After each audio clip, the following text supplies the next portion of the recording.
Hello and welcome to And the Runner-Up Is. This week on the show we're talking the 1977 Best Actress race at the Academy Awards, where Diane Keaton won for her performance in Annie Hall.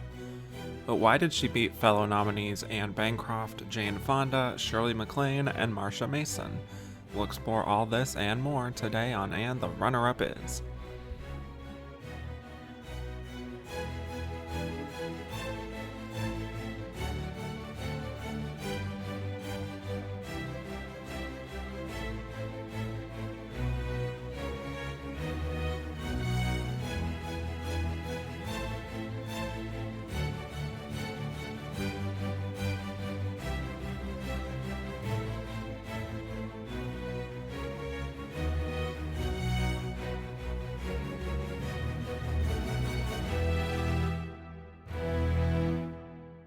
Hello and welcome back to And the Runner-Up Is. I'm your host Kevin Jacobson, here to talk about the 50th year of Best Actress at the Oscars, which cover the films of 1977. We will be discussing how Diane Keaton won, why the losers lost, and who we think was the runner-up of this Best Actress race. And my guest today is just the best.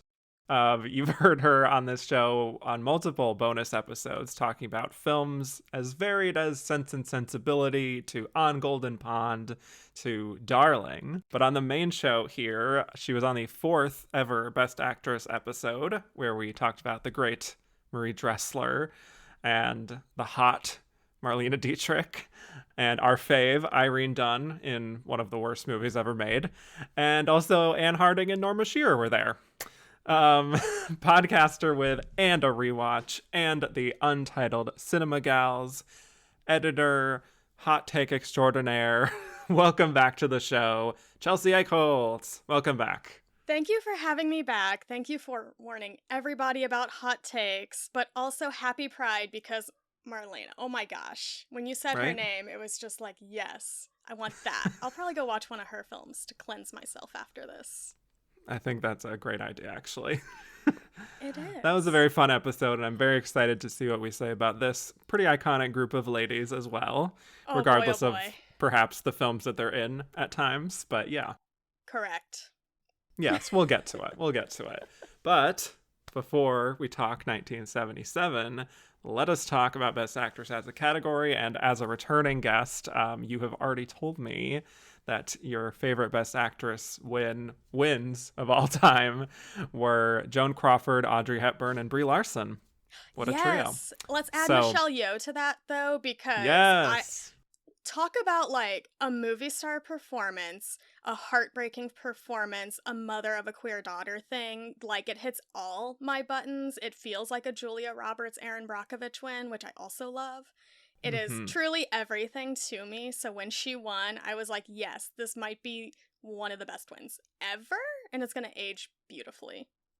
I agree. So we can add that as a fourth favorite of yours. Yeah. But now, just since you are a returning guest, I would love to ask you just in general, what is your favorite Best Actress lineup of all time?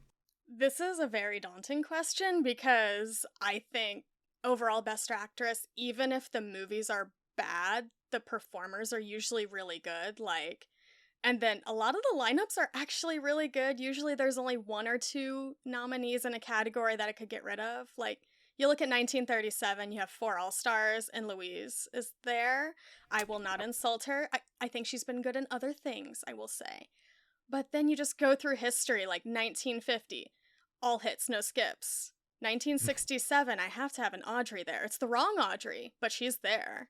Yeah. And then you've hit a lot in the 70s, like 72, 74. I think 78's incredible.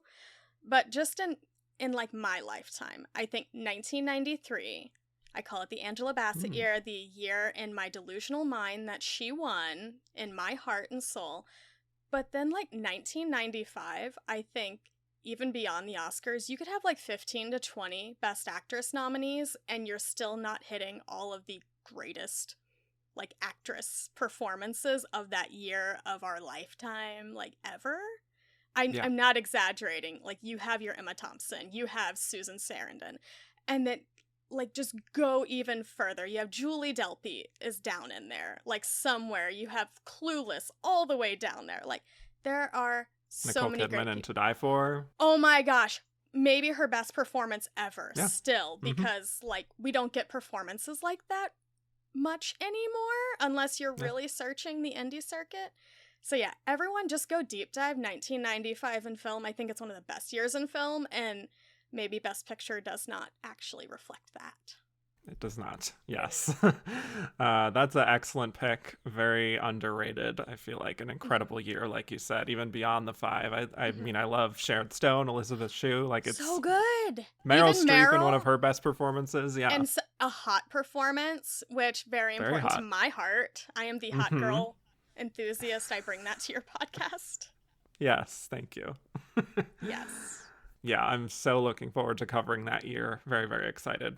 All right. Well, my other question for you, once again, you gave me multiple answers for this on your first episode of what was your most heartbreaking loss in this category. You said Irene Dunn in The Awful Truth, Celia Johnson in Brief Encounter, and the aforementioned Angela Bassett. So I mean, always instead, correct. Yeah, right? I don't know if you want to add any new ones now, updated, but I mean, there's too many, so. There is. Yeah. Well, instead, I will ask you here as an alternate question, what's your most heartbreaking snub in Best Actress, of which there are hundreds and hundreds, but someone who just didn't even get nominated, and yet they live on. It is so difficult because there are the films that, like, did get a bunch of Oscar nominations and wins. Like, your Scarlett Johansson in Lost in Translation. Like, yes, she's an annoying person, but I think she's truly incredible, a BAFTA winner for that. And then you have, like, Awkwafina in The Farewell, Lupita Nyong'o, a previous winner, and she's in Us, and, like, come on. But also, I just said Audrey Hepburn in Two for the Road. She should have been nominated for that. I probably would have given her a win. But the correct ones in my lifetime are actually kind of connected. Greta Gerwig and Frances Ha.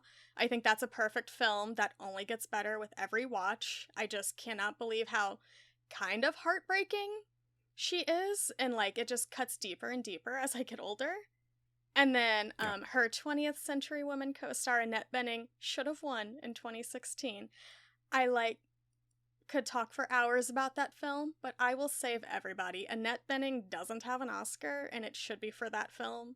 She's important to me. Yeah, I know. And what's very funny that you mentioned this is that you don't know this, actually, but my previous guest on the 1976 episode cited Annette Bening in 20th Century Women as one of their most heartbreaking snubs ever, and also had a very personal connection to it. So, see, we are on to something. We are on the correct side of history. No disrespect to Emma Stone. I still love you and other things. Yes. She went on to bigger and better things so after much better. La La Land. Yes. Oh, yeah. So, wow. Yes. 100% agreed on your picks. Once again, great taste. But let's get to what we're here to talk about today, which is the 50th Academy Awards Best Actress nominees. The nominees were Anne Bancroft in The Turning Point, Jane Fonda in Julia. Wow, that was just a Freudian slip. I wish I was talking about Clute. Honestly, where did that even come from? I'd be a happier person. Right? Let's just talk about Clute again. Can we? Anyway, Diane Keaton in Annie Hall, Shirley MacLaine in The Turning Point, and Marsha Mason in The Goodbye Girl, with the winner being Diane Keaton. So, before we break them down, Chelsea, thoughts on binging this lineup as you did over the past, 2 days, I think? I rewatched them before this, but then I like to be fresh for a podcast because I have the memory of a goldfish, so I rewatched all of them over the last couple days. And you know what? Torture is great for the body. I'm going to have a good time after this. I do love that all of these nominees are from Best Picture nominees. And I quickly went through Oscar history. And I think that's only happened a couple other times, 1939 and 1940. So I love that. I love that we have some Grace and Frankie connections in here, some book club connections. We have more canceled men than I have fingers and toes. And then, y'all, it's the year of historical fan fiction. which is just funny to me. Like, the Oscars love their fan fiction all the way back to the 70s and way before. So Yeah.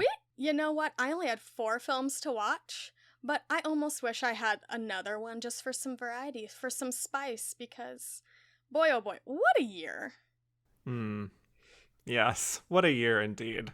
I actually, to speak to that, did watch a few more after this that were not nominated, that were Good better. films? Well, I'll just say, yeah. Just generally more than 3 stars. So, Right? I mean, if you know. could get past a 3-star in this lineup, you're doing good. Yeah. Yeah. So, for me, this is a group of women who are iconic, and I love in most things. No, and also no one-offs here, which is interesting. Like, each of them gets at least 4 Oscar nominations in their career, and you don't always have something like that, so that's kind of cool. Not that they had 4 by this point in their career, obviously, but just looking back, it's cool to see how all of these Academy favorites are in the same year. And are they my favorite performances by them? Not necessarily. I think a case can maybe be made for 1 or 2 that I think are among their best, but this is not what I would call an all-timer group necessarily. I will agree, because individually, I really like to love all of these actresses. I think they're all very talented.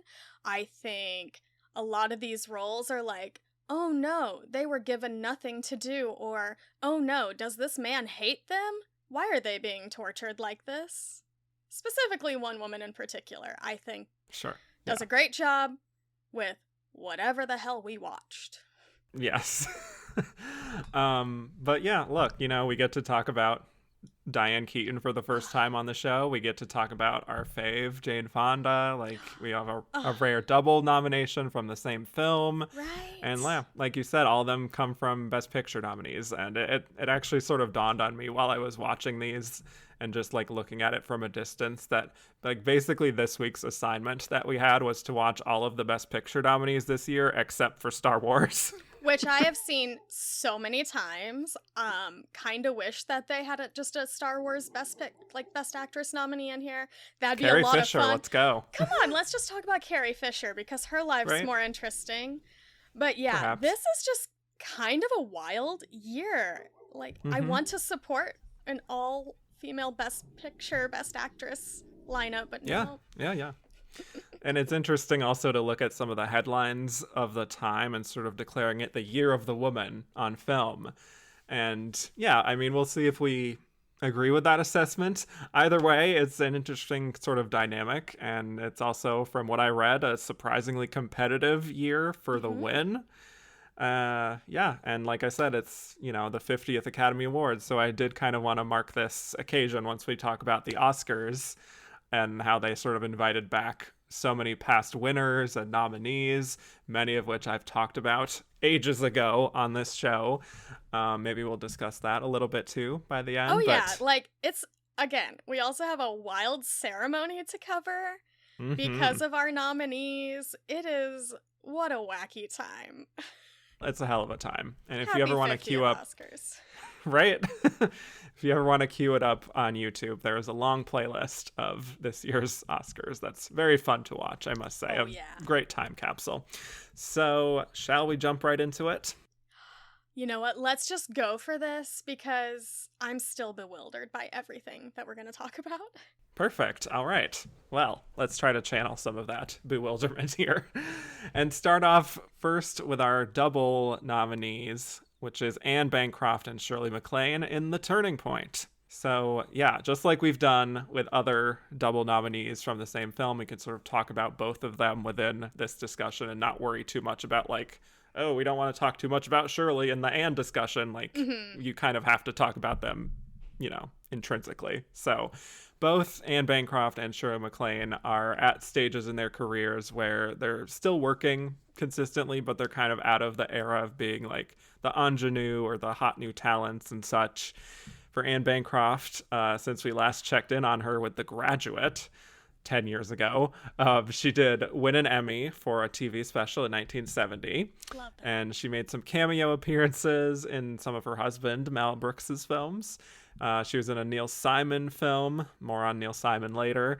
And then with The Turning Point, she gets a bit of a second wind with mainstream recognition. Meanwhile, we have Shirley MacLaine, who we haven't talked about since Irma La Douce back in 1963. Alleged film. Still, alleged.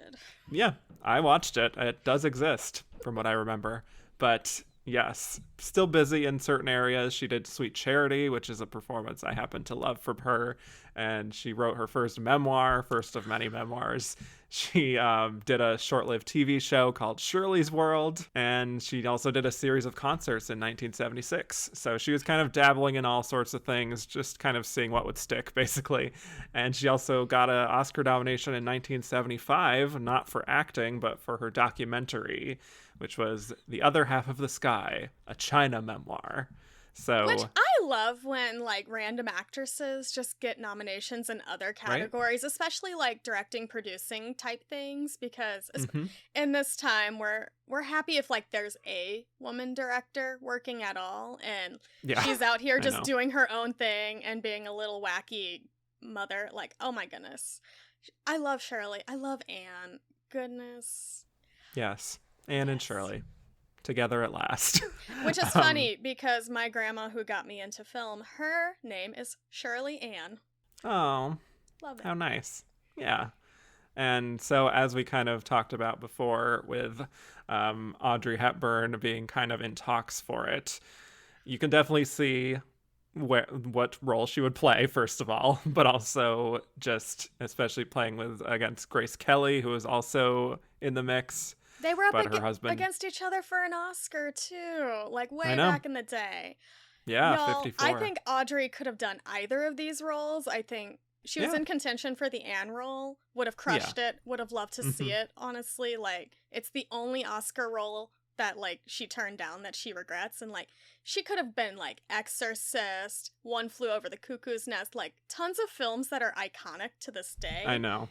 And this is the one that nobody can ever watch because I own every copy in my DVD library. This is the one that you seized them all. Yes. I seized them all. If you want to see this film, go, like, it's technically on HBO Max, whatever we're calling it now. It is a terrible DVD transfer. Like, the quality is pretty bad. But go watch it on Max while you can, because it will disappear and you will never be able to find it unless you want to spend like $50 on a DVD that's out of print. Yes, or visit Chelsea. Visit Chelsea. Yes. I have so many copies. Yes.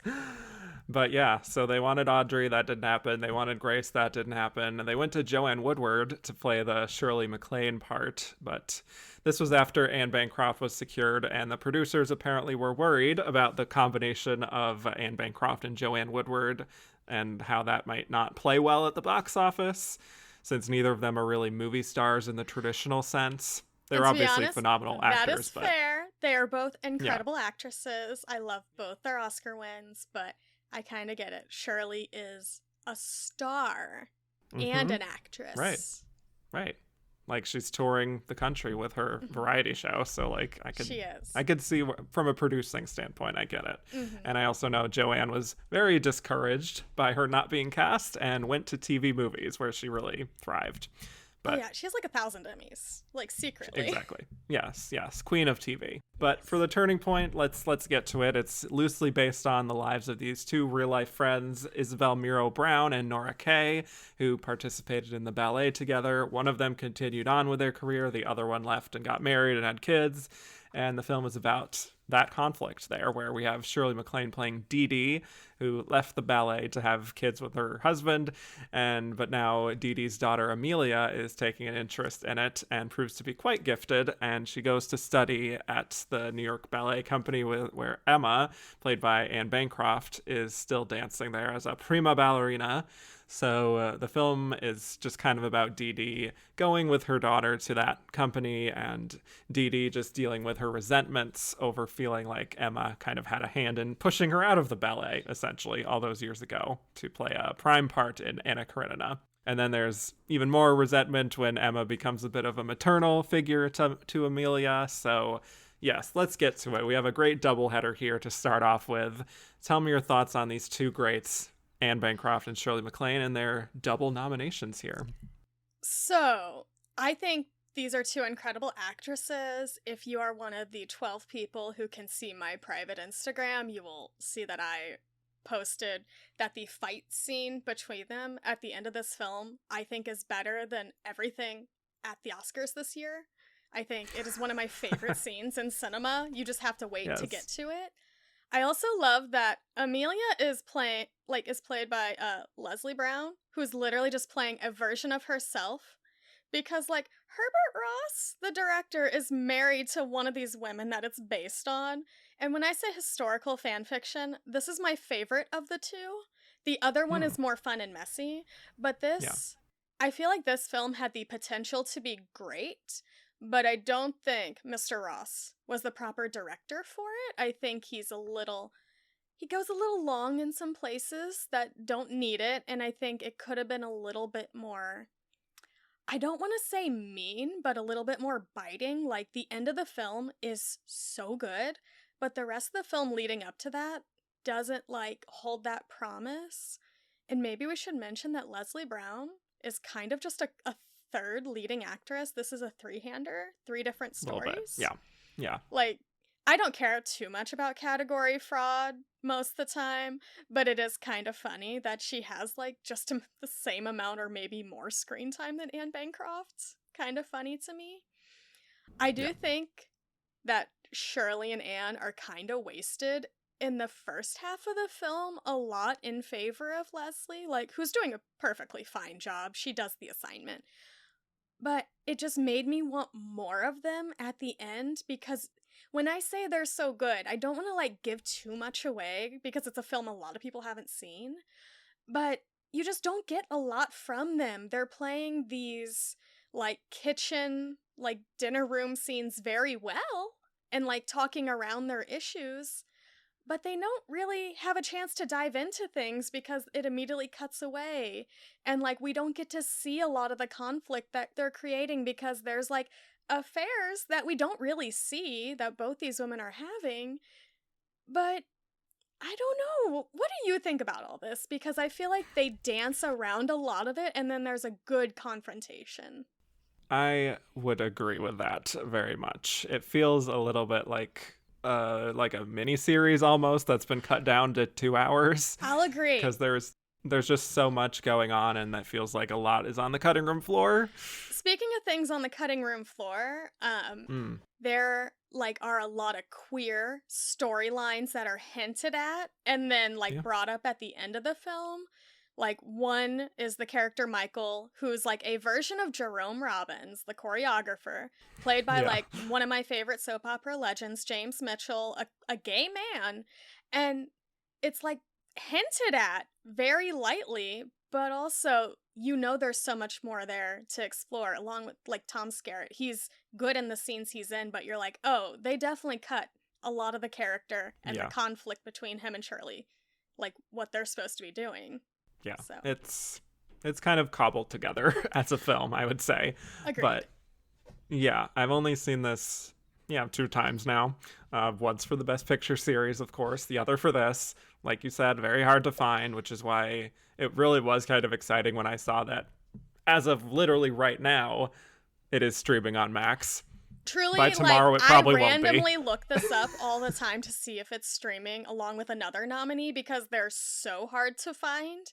And whenever I saw that it was on Max, I'm literally telling people, go watch this film. A film that I'm very, like, down the middle on. Don't care You're not too even much. like in love with the film. No, right? I don't. I feel like it's a 2.5, 3-star film at best with some really great acting at the end. And, like, there are some young, hot people who are being young and hot and got Oscar nominations for it, which I support that. I'm not sure about their acting in quotes, but good Mikhail for them. Baryshnikov. Yep. Congrats, name names. honestly, congrats on being hot. That's all you had to do. Be hot and dance. You did a great job. Be hot but and also, dance. Everyone go watch. The dancing's good. Like, that seems silly to say. Good showcase for that, yeah. Yeah. But I don't know. It seems like a very neutered version of what this story could be. I do think it'd be an incredible miniseries today. Like, make it like 5 episodes and go real hard into these characters, maybe. like a different episode per storyline, because I think we need that. Mm-hmm.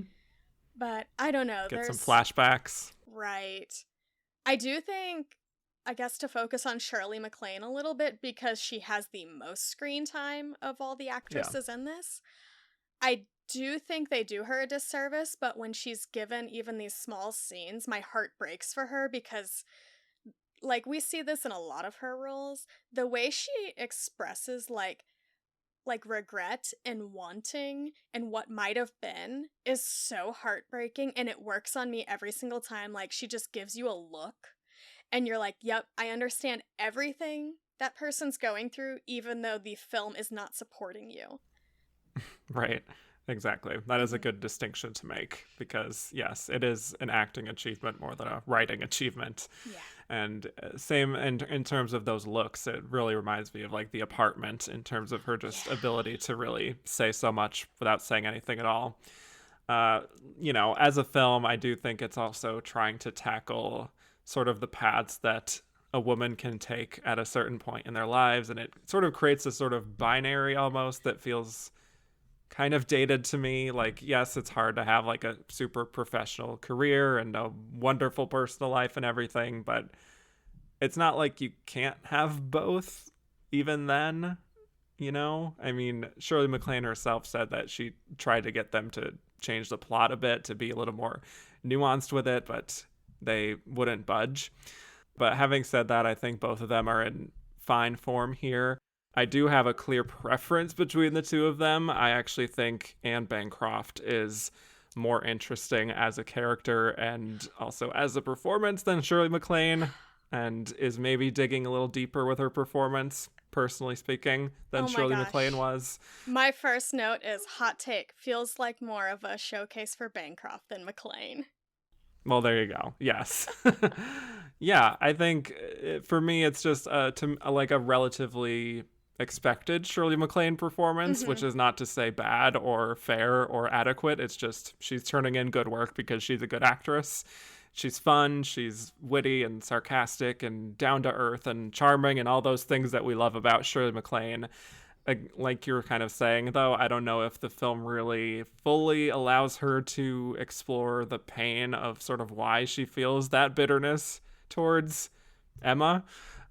She certainly says it explicitly, like why she's bitter, but it feels a little bit more like a tell than a show for me, when it should probably be the opposite. Whereas with Anne, I feel like you really see like the pain in her eyes, and she's really, showing that a little more. I agree, because she gets to play the woman whose career in dance is coming to an end, and we see that all of her close relationships have been on her terms. Like, she's sleeping with a married man who would clearly divorce his wife for her, and he even says, like, everything's on your terms. She likes to keep people at arm's length.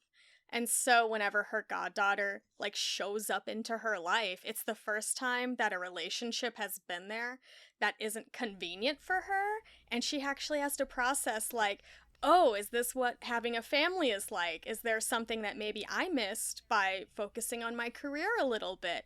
And like, it's not explicitly said, but you definitely see that in her performance and how she takes care of Amelia.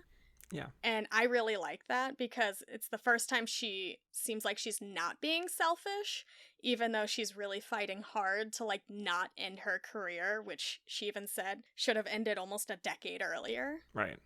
Exactly.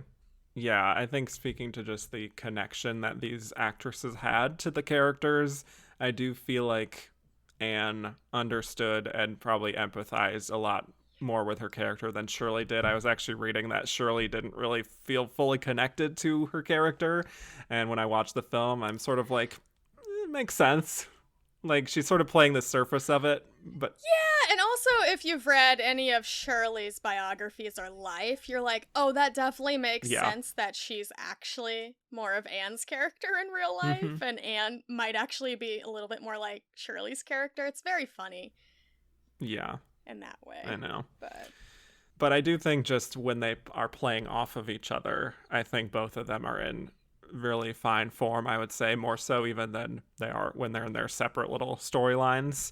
Like, even their first big reunion moment, where Bancroft is really bringing all the brittleness of the character, but also still kind of a warmth at the same time. It's not like she's a completely cold monster by any means, but also having those regrets and, saying things like, they don't know how fast time goes, do they? With that kind of like wistful quality, talking about Dee Dee's kids and everything.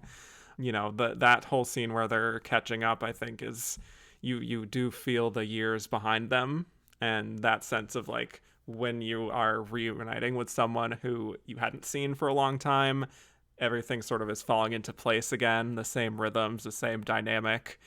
I think they do reflect, to me, a sense that they have known each other for years, even if they've grown apart. I agree. And like, yes, I would have liked Audrey Hepburn to play this just based on her background, and also like a Children's Hour reunion, because I love that movie, connection to later films. But I think Bancroft, she really does shine in this film when the film gives her any time to shine. And I love like the scenes, even with the like goddaughter and everything, Amelia, where she's like helping her after she's drunk and hungover. And that's also like when the film kind of gets a little bit better, because Shirley's character sees this and gets jealous that she's taking her daughter away from her in that moment. And I think we needed more of that in the film, almost like a fight over this daughter, because I think they waste way too much time building up to that point. I would agree. Yeah. It seems very leisurely up to that point, I would say. But yeah, I just feel like Bancroft really just sort of lends that, especially like the huskiness in her voice that she uses to great effect in a lot of her roles, but especially here is very appropriate. And her very real fear that she expresses about how her body is kind of revolting against her at times. Yeah. And like the film doesn't get into it. Yeah, the ballet is so brutal on the body. Like you see it more in Black Swan, just how brutal it can be. So like my joke this week to people who knew I was going to be on this is I'm like, the Turning Point is the least problematic of all these films, except ballet is inherently problematic and hard on people. That's my joke to myself. It's true. Because I just think about like all the work and the things that have happened to her body, like that character at this point, and I am like, ma'am, please go to a spa for like 12 years. Like, go relax, because I know you're probably falling apart at this point. And I kind of wish the film had emphasized that more, like, in the physicality. But I don't think the director was interested in that. No. And I think, not to keep sort of, like, ragging on MacLaine, but I think the line where Dee Dee says something about, like, why are Emma's problems so much more important or interesting than mine? I kind of feel bad because, like, that does sort of mirror my own experience of watching the film, where I do find myself so much more drawn to Bancroft. Maybe it's just that I identify more with Dee Dee as, like, the more regular person. So I'm like, yeah, sure, I get that, whatever. What's more interesting, though, is, like, this artist who gave up everything to chase her dreams and all that. And yeah, she really does sort of dominate so much of my attention. Even if MacLaine still feels very natural and lived in, and she's putting in good work, it feels a little unbalanced when I'm watching it. Yeah, they just cut the part of her storyline that was interesting with the queer aspects of it and her husband. So exactly, yes. Like, which that's literally it. They say like one, you get like 2 hints, and one is like a very direct thing at the end. But yeah, like, go see this film if you can. It's on Max. It is hard. I am a big believer in film preservation. Even if it's a garbage film, even if it's Cimarron, I think we should be preserving film, because I think people need to know what time and art was really like in that point. And I think the Turning Point is good at that. You also get the American Ballet Theater and the most great gowns, beautiful gowns, filmmaking. For a while. It just long sequences of that are beautiful, but also slow down the story. Yeah, especially at the end, where it feels like we should be, exploring more of the good stuff. And then it just sort of is like, and we even get like title cards of what the ballet is. And I'm like, okay, this is nice, but like, I don't know how much this has to do with the movie.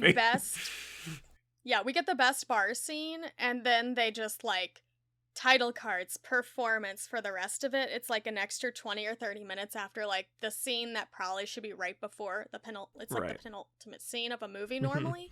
And then it's just like, nope, we got more. We got to show you all this beautiful stuff we filmed. Yeah, exactly. Like they felt guilty about how hard they worked. And they were like, well, we have to showcase it, even if it doesn't fully fit in with the momentum of the film.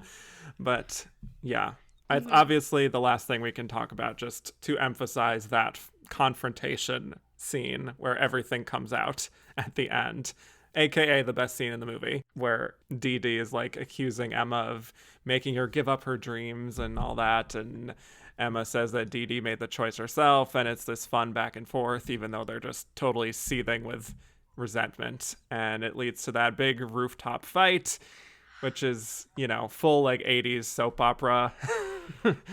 It's beautiful. It's perfect. It is cinema. They are literally fighting on a roof on a windy day. You can hear the audio get real bad. Yep.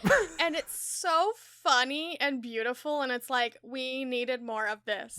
I genuinely think that scene is better than pretty much anything, including Star Wars in the Oscar lineup. Just give me that scene. Isolated. Cinema. Yes. Everyone, if it's on YouTube, go watch it. It's brilliant. Like from the bar to the roof, and just how it ends feels right. Yeah, like, they just start laughing. This is probably the most excited I will be about anything. Well, and it does feel like that sort of frenemy type of dynamic too, where it makes sense. And for as kind of silly as the fight may be at times, it also, like I said, sort of makes sense dramatically that this would happen, and how Dee Dee's finally being able to channel all of that inner resentment, and Emma is also getting to let loose after keeping it all in. And yeah, it's just really fun to just watch them together in that moment and sort of just resolving their issues in one fight. But hey, it works. It's great. It just feels right. Yeah. So yeah, everyone go watch it just for that scene, if anything. It's greater than anything in Star Wars. You heard it here first, folks. And I love Star Wars. I'm not degrading that at all. It would win Best Fight at the MTV Movie Awards. Oh, it would. So much. You know what? MTV, let's get some honorary popcorns out there. Yes. Yeah, that's pretty much all I have on these two performances. As much as I love both of these ladies, I don't know if I would rank these as some of their best performances, but it's fun to see them in these kinds of roles, especially starring together as women, co-leading the movie. Yes, I love seeing women, like, in Best Picture nominees. Like, I think this was the nomination leader or one of them that day. Yeah. And it's just great to see films like this. I just wish maybe they had better directors. Maybe not that guy. I would agree. I actually think, not to make it like fully about this, but like all of these movies in general would be better directed by women. I am glad you said it, because that's kind of the thesis of me going forward. Okay. Well, yeah. I mean, one of them feels the last one feels very personal to that particular director, but like with Julia and The Goodbye Girl, I feel like easily could have been. Oh boy. Yeah, because we're coming back to that guy again soon. Yes. But let's just, are you ready for Julia? Let's talk Julia. All right. Jane Fonda is back, and it's 6 years after her first win for Clute. And it was a crucial time for her in between Clute and Julia, where she had the Hanoi Jane controversy, where she was photographed on an anti-aircraft gun in Vietnam, which really riled people up. And she would later express her regret and her apologies for that. But it was sort of that and her political activism that made people a little nervous. And she didn't really have any big hits in between 1971 and 1977. She does Tu Vas Bien, Steelyard Blues. She does a film adaptation of A Doll's House. She did The Bluebird. She doesn't appear in anything in 1974 or 75.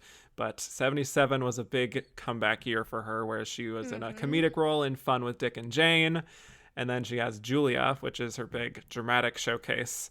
And there's a lot to talk about with the story behind Julia, which comes from Lillian Hellman, the great playwright, who wrote The Little Foxes and The Children's Hour, among many others. Yes. But yeah, the whole story of it comes from a section of her book, Pentimento, which details her experiences with a woman named Julia, an anti-fascist against the Nazis in World War II, and experiences in quotes, I should say. I love historical fan fiction. Yeah, it's fun, right? And how Lillian helped to kind of smuggle in money into Russia to help Julia's cause. And that would later be effectively disproven a few years after Julia, so it doesn't fully factor into our discussion or the Oscars or anything, but it is worth mentioning. We did get into it with the episode of On Second Thought that we did on the Patreon feed. But Julia tells the story of Lillian Hellman and her relationship with Julia, as she not only helps to smuggle money into Russia, but also is struggling to write her first plays and become a successful playwright. Jane plays Lillian. Vanessa Redgrave plays Julia, winning an Oscar for it, and supporting actress. Jason Robards is also there and also winning an Oscar for some reason for playing Dashiell Mamet. And the film also wins adapted screenplay, so it does pretty well on the night. But let's talk about Miss Jane Fonda, the iconic, the enduring Jane Fonda. Your thoughts on her and her performance here.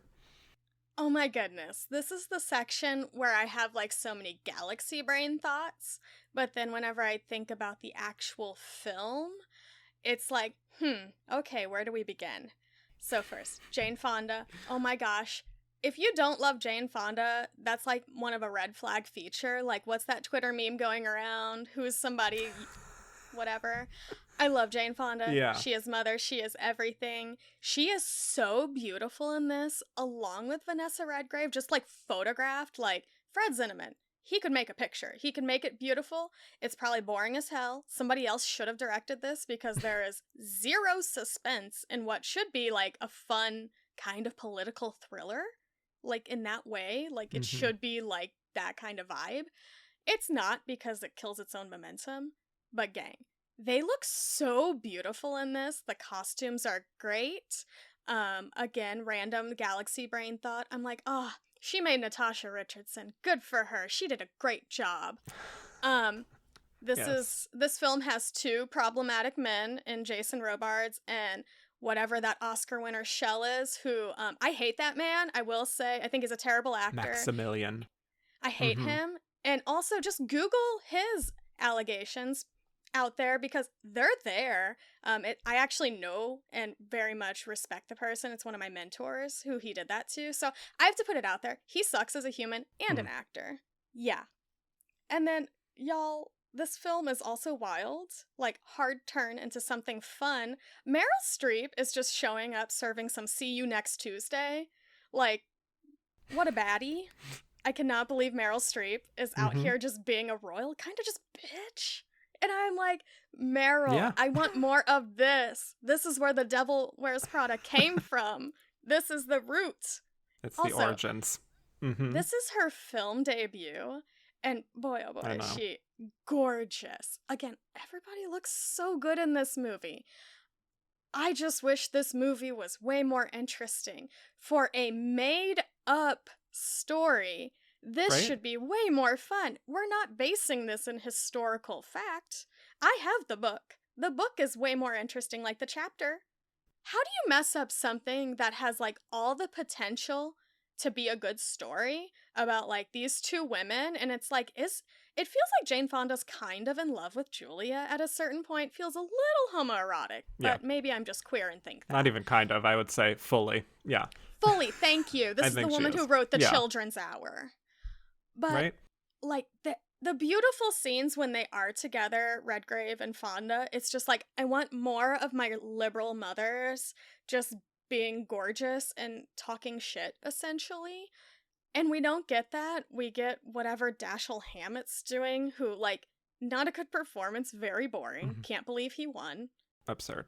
But y'all, this film is one of those, you're not going to find it on streaming. If you can find a DVD, go for it. You might have to come to the Library of Chelsea where I have the DVD and Blu-ray. I might be the only person in the world. Thank you, Twilight Time. I have both. Yes. But I want to like this movie so much just because I see like the foundation where it could be good. You have all the elements, and then you have a director who made this such a snooze. Like, just the train car scene is what I think should be the most stressful part of this film, when Jane Fonda is asked to smuggle money from like Germany or something into Russia. Whatever is happening, she's smuggling money. I've watched this film literally an hour ago, and and you're I've already already losing forgotten. Yeah. It's already fading fast, and it's supposed to be so tense, and Jane Fonda is playing it well, but the way it is edited and like all the actors around her, it doesn't make any sense, and it doesn't feel tense. It feels kind of annoying to her, if anything.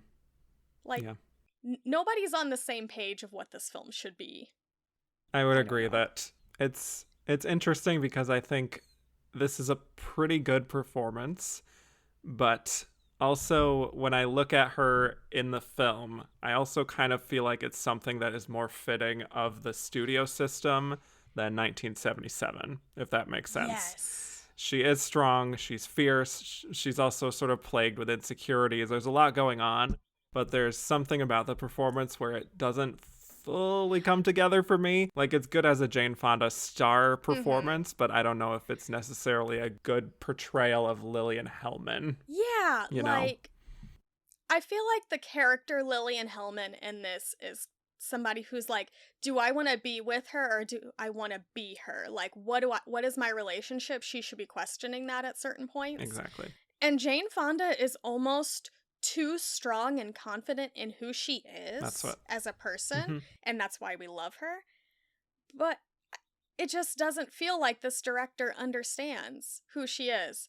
And I like other Fred Zinnemann films, like I stomp for the Nun's Story. I think that movie is actually beautiful and would love to see it on the big screen. Great film. And way too long of a film, but great film.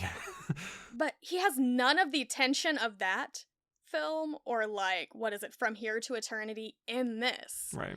And I don't know what it is. I don't know if he's just aged out of it. I don't know if him and the editor got into a fight or something, or the studio.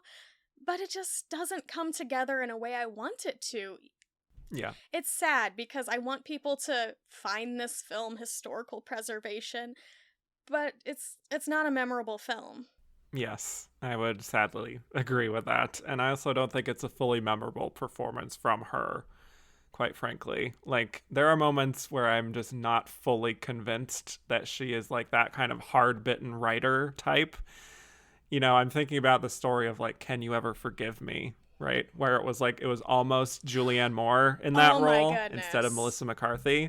And there were other issues with that too, obviously. But I feel like Melissa's sensibility just fit that so much better as like that cynical writer type. One of my favorite Oscar nominations, like imagine if somebody like Mariel Heller was directing something like this and managed to like smooth out all of that, because Can You Ever Forgive Me? It's like Fred Zinnemann doesn't know what a writer does, I don't think. Because he's like, oh, we're just going to type on a typewriter and we're going to have Dashiell Hammett tell her, this is bad, or you need to go to Paris or whatever. And it's like, you're not fleshing it out. You're not really showing anything. It just feels like some of the writerly stereotypes. Yeah. And I feel like Jane Fonda is giving a solid, good performance, trying her best. But it's just kind of a mess. Yeah, I think for me, it's just that there are parts of it that just feel like glamorous movie star Jane Fonda is playing a writer rather than inherently feeling like one, even though she is a great writer, by the way. Her memoir is incredible. But so like that aspect of the performance, I don't know if it works perfectly, but what I do like is that relationship that you talked about that's sort of supposed to be at the heart of the story between her and Julia. And you know, Jane also talks in her book about admiring Vanessa Redgrave so much, like to the point of naming her daughter Vanessa. Like, that's how intense her admiration was. And I think that does kind of come through in the few scenes that they share together. But yeah, like, I wanted more of the scene of them, I guess probably what their last meeting is in the diner, where Redgrave's telling her exactly what to do. I don't think it's well written of a scene, But I think that's why Redgrave won her Oscar for this, which we can probably get into a little later. But it's like, I wanted more of that, even if it was just in flashbacks or something, because we see why she admires this very strong woman. And Lillian Hellman is a very popular writer of the time. Like, she's been popular for decades. Everybody knows who she is. Like, she's not just she presented at the Oscars, by the way. Not this year, but literally has presented at the Oscars. Yeah. Like, she's a kind of a celebrity in her own right. And I feel like they don't play that up at all. Like, they say, oh, my first play was good, but this other one's not great. It's like, I don't think Fred Zinnemann knows anything about Lillian Hellman. Yeah. At all. It feels a little nondescript, I would say. Like, does this even have to be Lillian Hellman? You know, that sort of thing. Exactly. Like, let's just... Well, apparently it wasn't. Well, I mean, right. But, like, let's just go even a step further and say that this is based on Lillian Hellman. So just, like, you know, like you said, and even be able to explore so much more and not have to be so truthful, quote unquote, to the text, you know? So, anyway, it's kind of a shame because I do actually really want to like this movie. As you said, I feel like there's a lot of interesting elements that are here. It's just that the whole of it doesn't fully work. Yeah, I almost want the film to be not from Jane's perspective, but like from Vanessa and Julia's perspective, because like she's the millionaire daughter and stuff who's like working for the anti-fascist movement during World War II. And that is way more interesting than the writer who knew her. And yes, it is from a Lillian Hellman fan fiction, but still, you have to go where the interesting story is, and I think the point of view was off. Yes, and you saying that just gave me the most wild connection where I was like, it kind of, this is not a movie that is as bad as this movie that I'm going to bring up, but it kind of reminds me of Green Book. Yes. Where it's not nearly as bad as Green Book, I don't think. Not at all. But perspective-wise, but it's all, why are we focusing on the driver of Don Shirley and not Don Shirley himself? You know what I mean? I mean, supporting performance winners, screenplay winners. We're getting there. That's true. But I don't think anybody was expecting this turn. I didn't either, and I just said it, so here we are. But it's not a bad Jane Fonda performance by any means. I do think she brings that sort of strength and the insecurity and that eagerness and sort of that forcefulness too that she really excels in, where she's really trying to prove herself. I think that's something that I imagine she really resonated with in this character, is how it's like she's just like bursting with all these ideas and feelings, and she just doesn't know always the right path to really expressing them, you know, at least in the beginning. And I feel like Lillian Hellman, at least as presented here, is a very complicated character that you can't really sum up, really. And there are moments here where I feel like it feels a little too vague of a character, in the sense that I don't know if Jane Fonda had like the best perspective on it. Yeah, I don't think anybody really had perspective at a certain point. Like, even the writing, it's just very repetitive, even in the scenes that I do like. So I don't know. It's just, it looks beautiful. I will say, if you can watch it, it is photographed beautifully. I will recommend that. Handsomely photographed. Yes. Handsome. Well, when we do get those flashbacks, though, I did want to talk about that. I feel like it's hard not to talk about this intense connection that she shares with Julia, and that there is that sort of erotic charge between them when she has those like loving looks towards Julia, and she talks about having the most beautiful face she's ever seen, you know? She names her daughter after Lily. Oh my gosh. Y'all, when I say there are so many moments where they're just looking at each other, and any other film they would make out. It is so beautifully photographed, like some sort of like 1930s, 40s soft light, and now they kiss moment. Yes.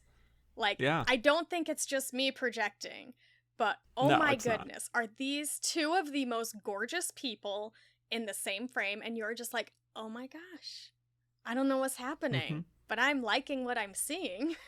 But it's something. Oh, yeah. Yeah. And, you know, I mean, I think Jane is great with her male scene partners that she has in her career, like Donald Sutherland and Robert Redford and all that. But I feel Mm-hmm. like she seems to really thrive when she is co-starring with women. Like, obviously, Lily Mm-hmm. Tomlin and all the ladies in book club and her other kind of I ensemble was gonna films that she say. does. Yeah. But it feels It's no like, 80 for Brady, I'll tell you well, all that. that's true. But it feels like when she is kind of co-starring with women, it feels like she's showing more of the real her, I suppose, Mm-hmm. and like it doesn't have to be like a projection of like a male fantasy kind of thing or like the object of Mm-hmm. affection. And even if there is like that sexual element maybe here, she just feels more free, I think, when she's with Yeah. women. And I feel like there's more sort of shadings to her interactions. And for this film, like that underlying tension, obviously, with the relationship is like this kind of spiritual draw that she has to Julia almost.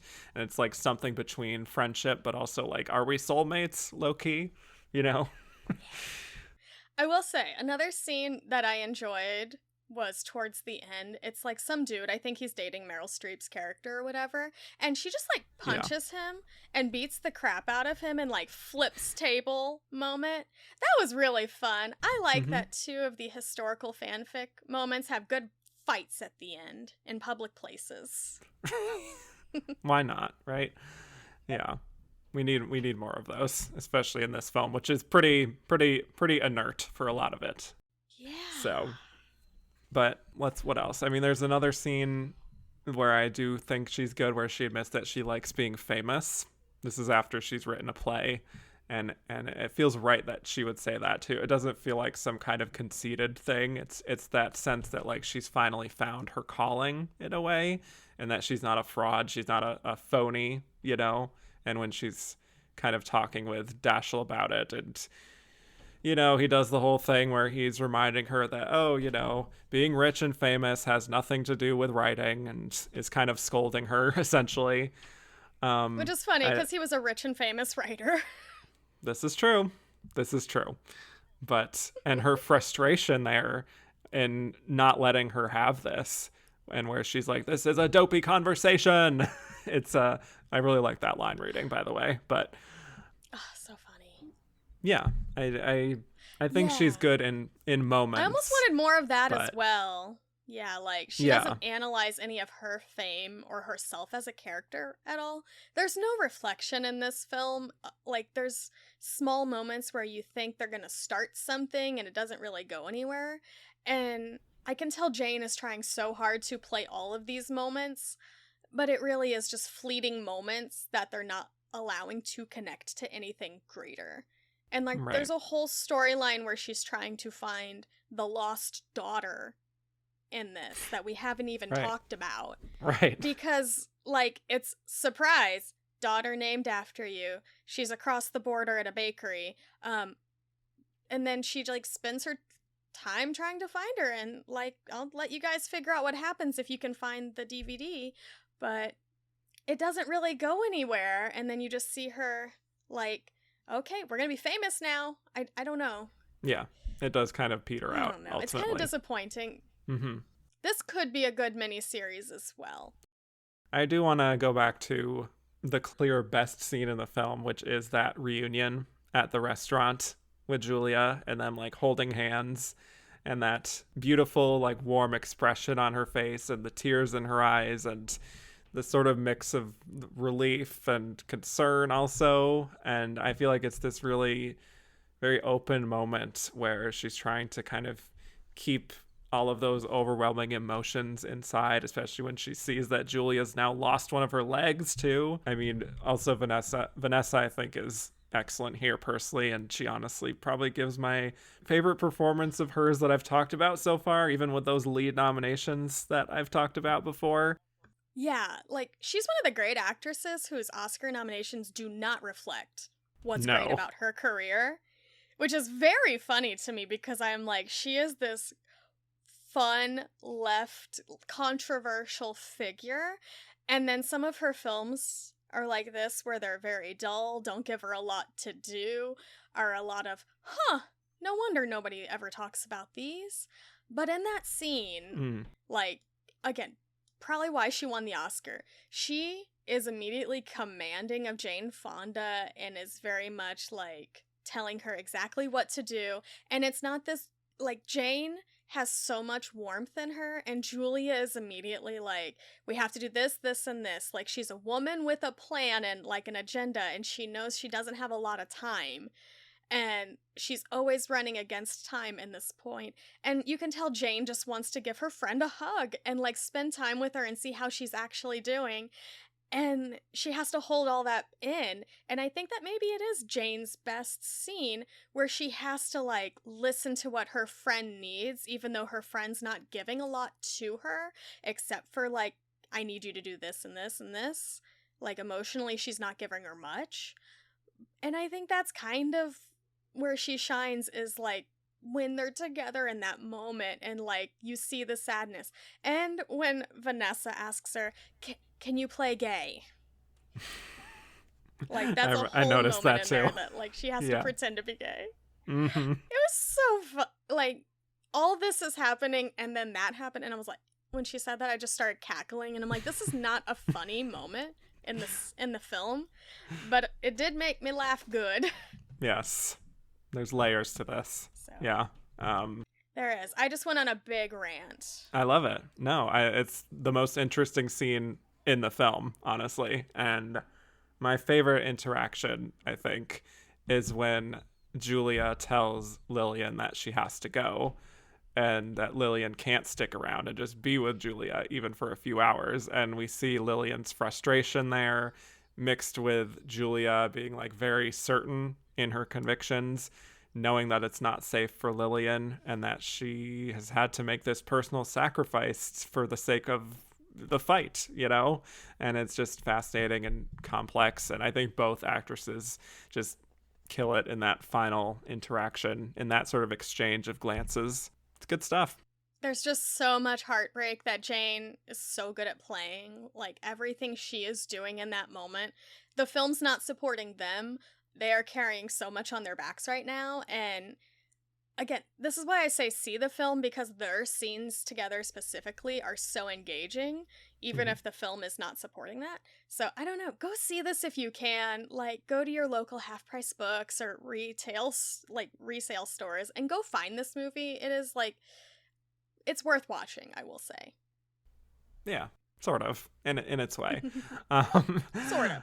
Yeah, I mean, again, like, I appreciate her commitment to the part. I don't think it reaches the heights of Clute or They Shoot Horses.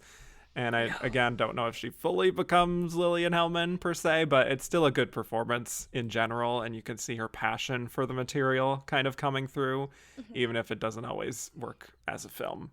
Yeah, it's pretty hard to reach the heights of like a Clute or They Shoot Horses. Those are like, she could have Oscars for like a bunch of other things.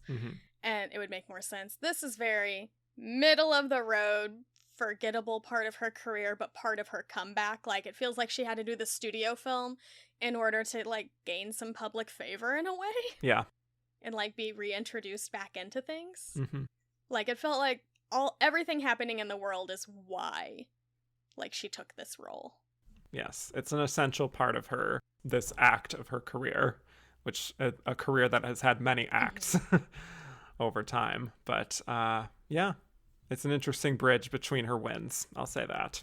It is. And I love Jane Fonda. Anything else on Jane? I just love her so much. Like, 9 to 5 could have won Best Picture and I'd be the happiest person in the world. I want her to win another Oscar. I want her to win a couple just to like, we can rub it in Katharine Hepburn's face a little bit. Yes. I mean, I was on the On Golden Pond episode. I would probably give her an Oscar at this point for On Golden Pond. I think she's fabulous in it. Like, I rewatched it again on the big screen when it was playing TCM, Fathom events, whatever. She's really good in that and doesn't get enough credit. And I was on an episode pretty much saying I really like that movie. So more credit to her. It's a good movie. Yeah. Alrighty. Well, I think it's time to move on to already our final losing nominee, Marsha Mason in The Goodbye Girl. Okay.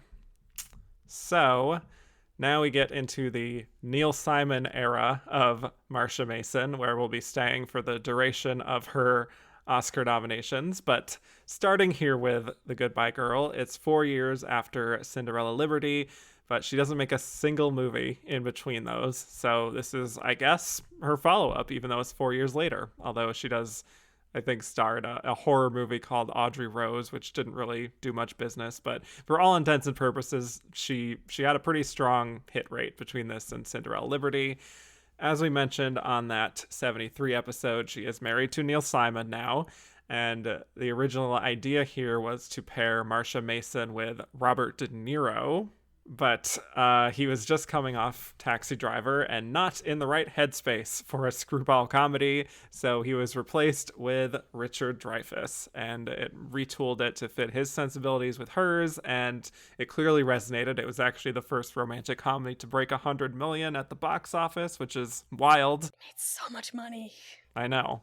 So The Goodbye Girl, it's a screwball comedy about a single mother, Paula, played by Marsha, living in New York in her apartment with her young, precocious daughter, Lucy, played by Quinn Cummings. And Paula has to deal with the fact that her married boyfriend abandoned her, but he also sublet her apartment to an actor, Elliot, played by Richard Dreyfuss. And as you might expect, the two of them don't get along at first.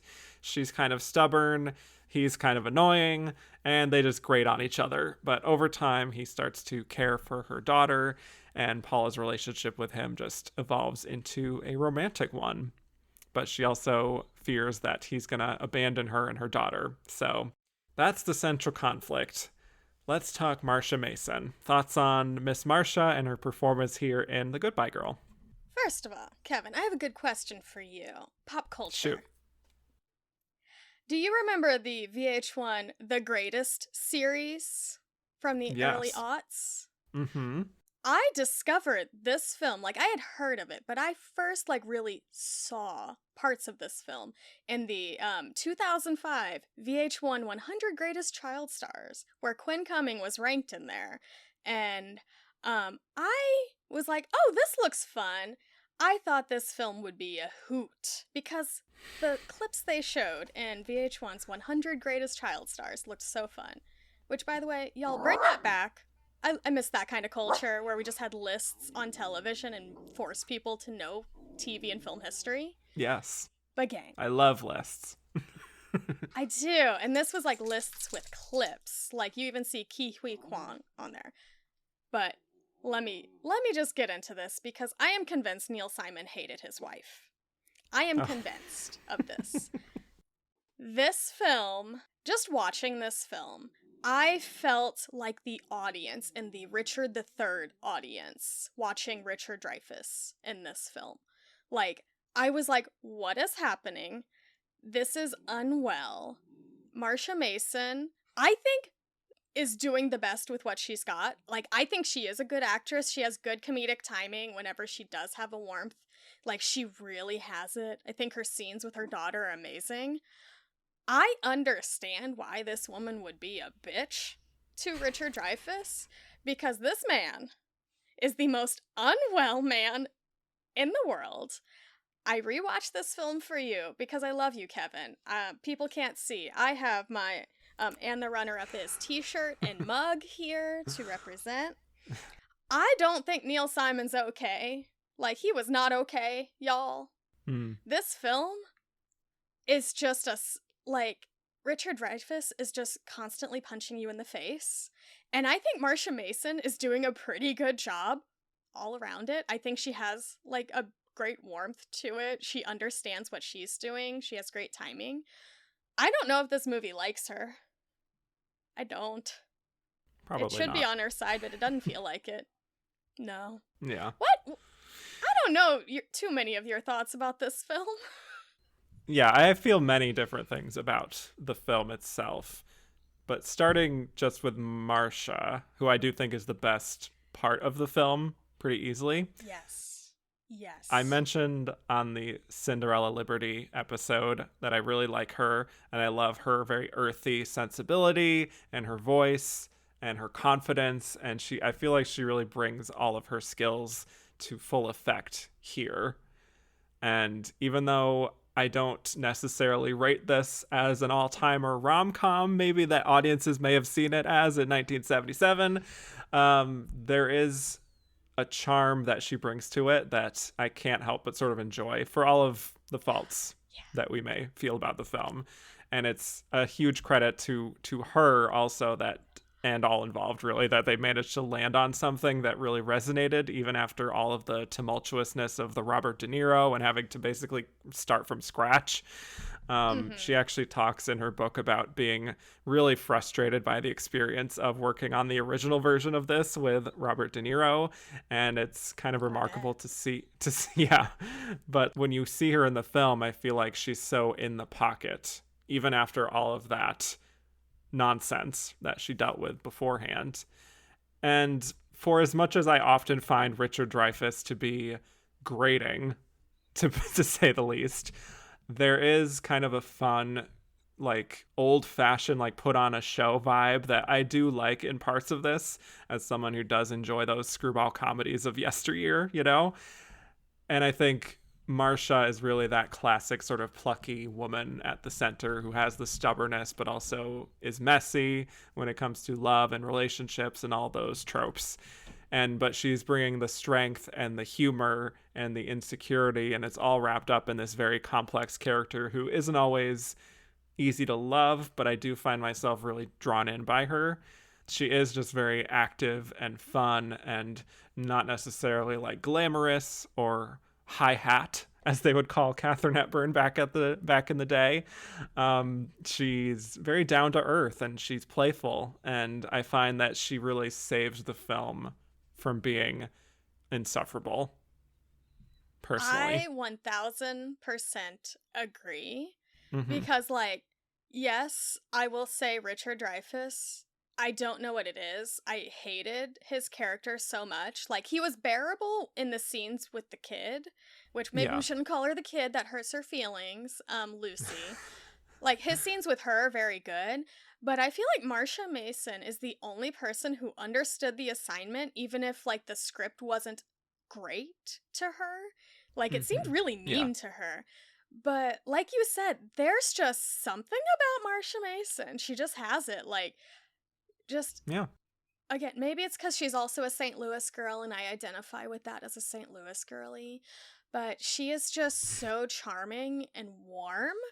And, like, I understand why she is mad at this man and, like, so frustrated at men in general and actors, because she's kind of getting thrown away so much and she's afraid of getting thrown away again. And also, this man is so obnoxious. And a lot of people will say this about Annie Hall, and I will say it about this film and Annie Hall. At a certain point, they're quirky for quirky's sake. Like, just trying so hard to be big and noisy and screwball-y in certain ways. I don't know. She just does a great job with everything thrown at her, and so much is thrown at her. Like, I think aside from Jane Fonda, she has the most screen time of any of the nominees. And I think she makes a lot of great choices in the film. I don't know. I really like her in this. And, I mean, there's also, she's been on Grace and Frankie, so... warm place in my heart. And there's just so many random scenes that make me laugh. Like, she has to work the Subaru car show, which as a queer woman with a Subaru, I identify with, I appreciate. Thank you for supporting my people. Representation matters. Representation matters. But the way she plays those scenes, like whenever he shows up with his... like, her daughter at the car show, and she's supposed to be working, and she's freaking out and trying to do her job. Like, I totally get it. It makes sense. Like, I have seen, like, my siblings that have children freak out when their kid is, like, randomly dropped off on them at work. That happened, actually, to my sister this past week. And it is so funny just to see how she pivots and adjusts and has to protect her daughter in many ways, but you also see that this child... like, definition of precocious child, but not as annoying as, like, every other precocious child, I think. I think she does a pretty good job. Like, she loves her daughter so much and is putting her first in every way. And, like, the world is against her because I think her husband hates her, who wrote this movie. But I don't know. I'm just gonna say it, there's something about Marsha. Yeah, I mean, yeah, so many great scenes from her perspective that I am rooting for her specifically, even if maybe the film itself isn't from a writing perspective. Like when her kind of improving when the Richard Dreyfuss character Elliot comes to her doorway that first time, their first meeting, and she's like, "Oh, my husband will be very upset. He's a police officer. Good night." And I feel like she's just really good at projecting with her voice in that sort of Katharine Hepburn way too. That's kind of like whip smart and sarcastic and not afraid to like dress people down. And in that sense, I also think she has a great sort of no nonsense New Yorker quality that feels lived in, even though Marsha Mason is not a New Yorker. But even with this also feeling so heightened, I do think she's able to really ground the material in a way that can sometimes feel quite sitcom-y, but she finds a really beautiful kind of emotional through line as someone who just wants to be loved and wants to have people that she can trust, you know? So. Yeah. And I'm just always wanting her to win in this. Like, Yeah. I just want to win for her. So much bad stuff happens in the beginning of the film for her that when there is a shred of kindness, like, put her way that's genuine, that there's no manipulation of, that I'm just like, oh, thank goodness. Thank goodness. And I understand why she has her walls up like that character because of all the meanness happening. And it is great. Like, I will say Richard Dreyfuss is more tolerable in the second half of the film.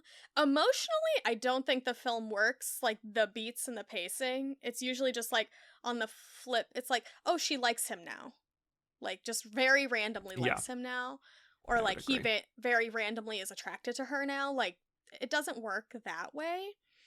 But I think the second half of the movie makes up for a lot of the first half, because the first half, like, that scene when he's first coming to the apartment is like an assault on the senses. And I was just like, oh, what in the fresh hell is this again? Even though I've seen this movie a few times. And so, yeah, by the time you get to the end of the movie and you're wondering what's going to go on, you are just so happy for her.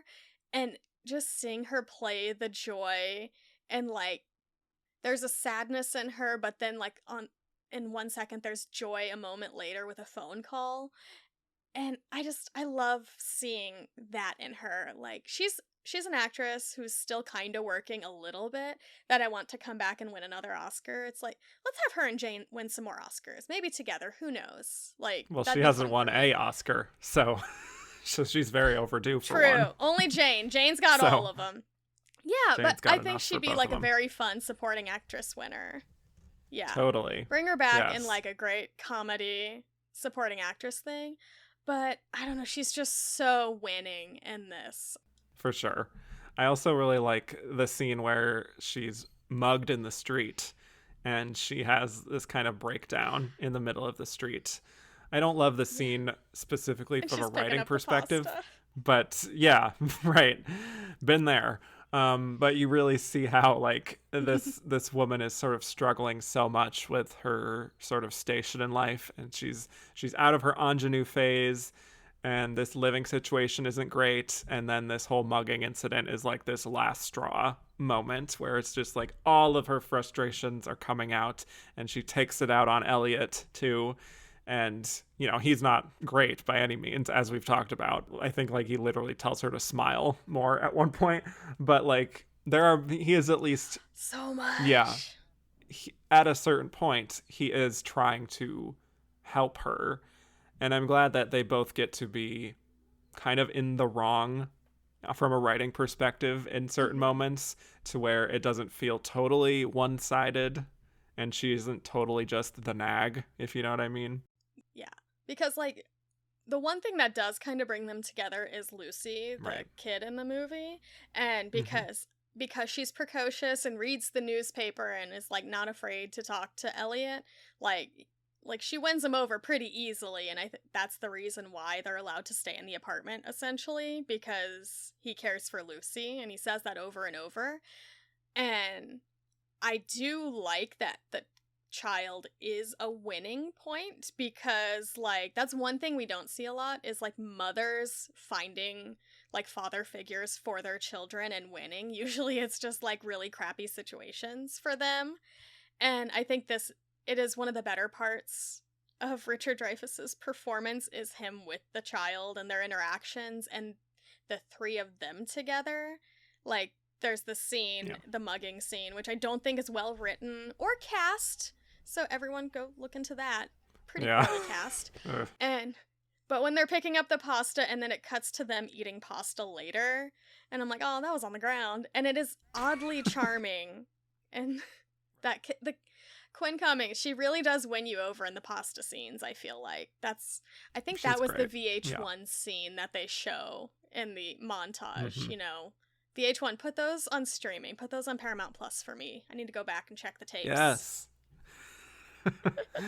Ugh, I would spend hours and hours watching those. Oh my god. So many hours, because they were like 5 hours long. Well, that's also true. Speaking of like sort of charming scenes, I think the rooftop scene where he's kind of hamming it up and pretending to be Humphrey Bogart and she's very charmed by it. It's the kind of thing where I'm like, well, not for me, but I could see why it would be appealing to her, you know? Like, I don't want to yuck anyone's yum necessarily. Agreed. And when she says, like, she's a sucker for that kind of old school romance, I do believe her. Because for as much as she has that, like, cynical New Yorker edge, there's also kind of, like, a softy, like, a sentimental quality to her as well. Yeah. It's one of those story-wise, I don't believe where this is going, like, in the timeline of their relationship. But I believe what Marsha Mason is doing. Richard Dreyfuss is hamming it up so much right there. But it is also nice to see a guy trying to sweep her off her feet, like, have a nice, fun, romantic moment for her, and go all out. And, like, whenever he jokes that he said that this was a formal event, it did make me laugh. Yeah, exactly. So definitely would agree with you that the second half is far stronger for both of them actually than the first half. And I especially really like the scenes after that where she is starting to feel like maybe the cycle is repeating again.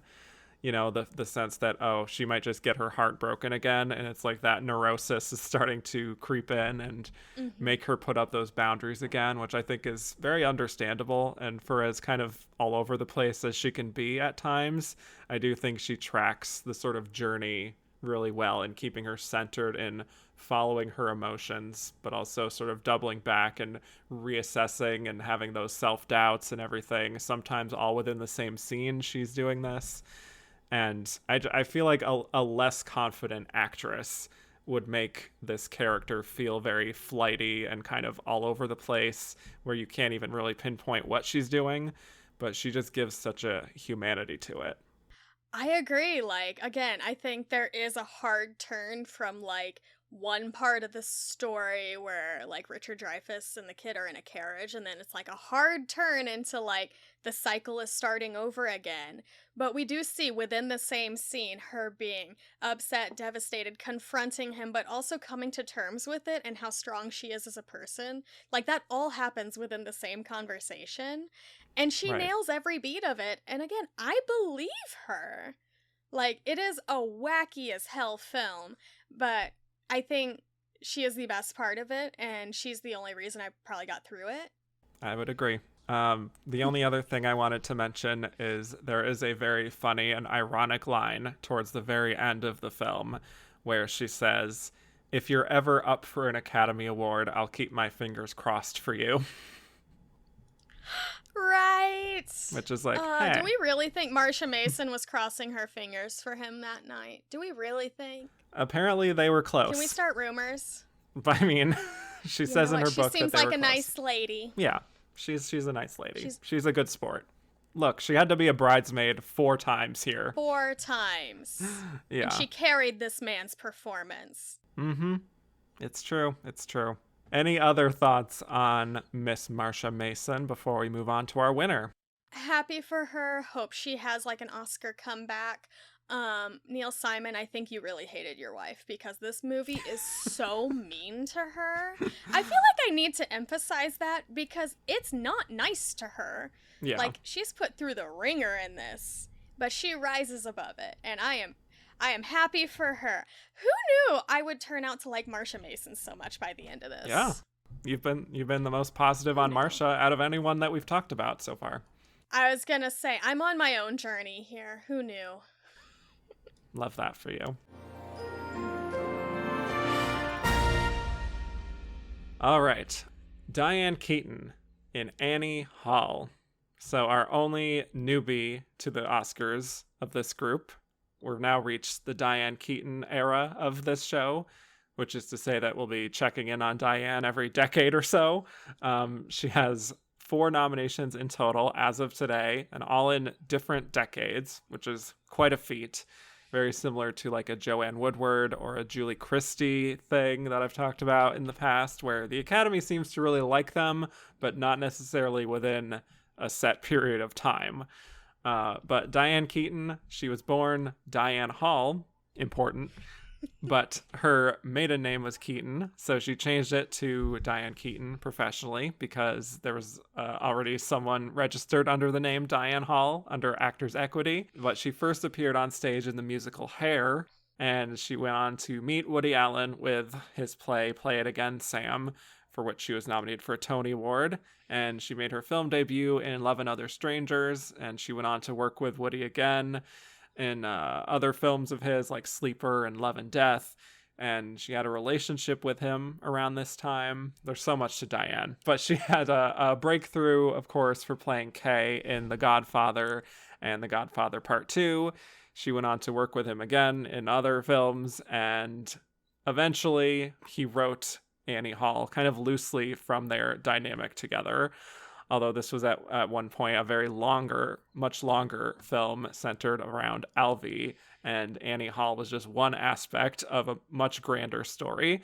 But it was decided in editing that his relationship with Annie was the dramatic spine of the film, and I think that was probably the right call in the end. But let's talk about it. Annie Hall is about a neurotic comedian, Alvy, played by Woody Allen, living in New York.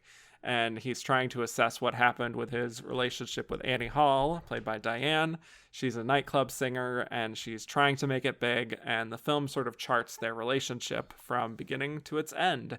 So let's talk our winner, Chelsea.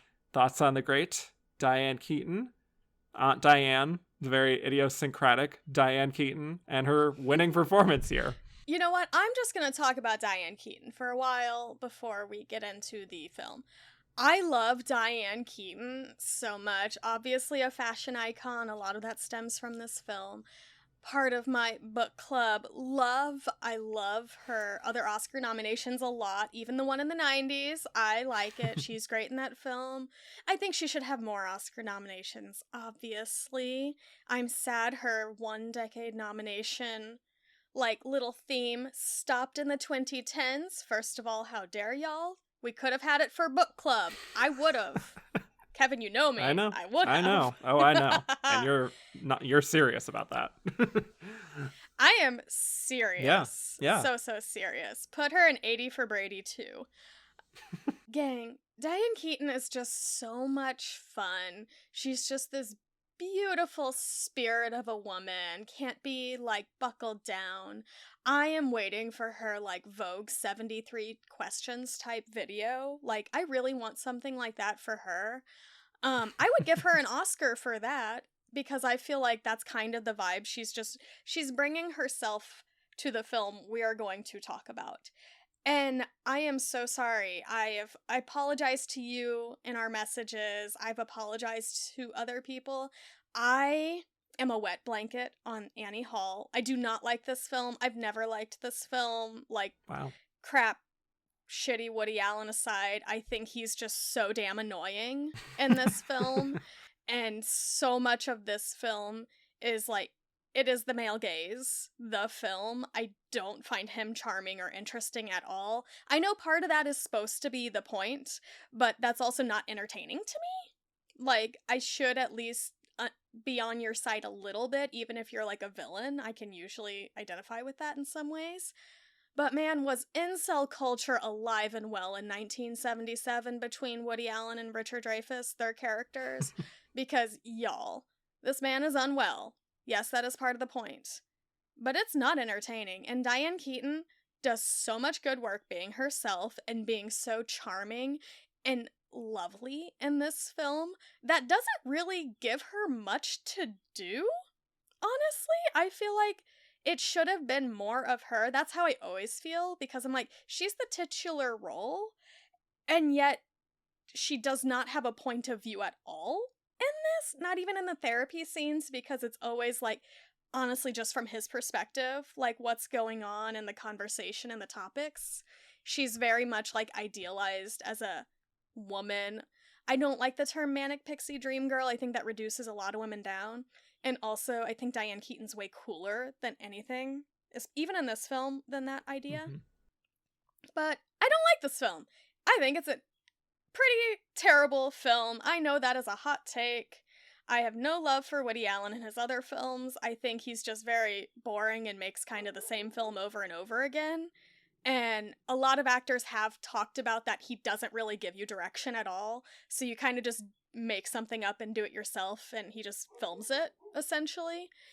Which I think is why so many women thrive, because they kind of get to do whatever they want in his films, and that's why you get really interesting choices. And that's why I will never credit him for a lot of these films where women have won Oscars, because he doesn't really do anything for them. So that's how I feel about that. I feel like Diane Keaton walked in, was fabulous as a human, and they just happened to capture some of that, and she won an Oscar for it, because I think this film's garbage. So, I'm the wet blanket. Continue. You can talk about why you like it. I'm sorry. Oh my goodness. Wow. Go off. Tell us how you really feel. So yes, I really like Diane Keaton. Just, she's so unique as a screen presence. She's kooky. She's fun. She's so herself. And I think this is a very loving tribute to what makes Diane, which I love. All of her insecurities, all of her eagerness, and her ability to just light up a room, really.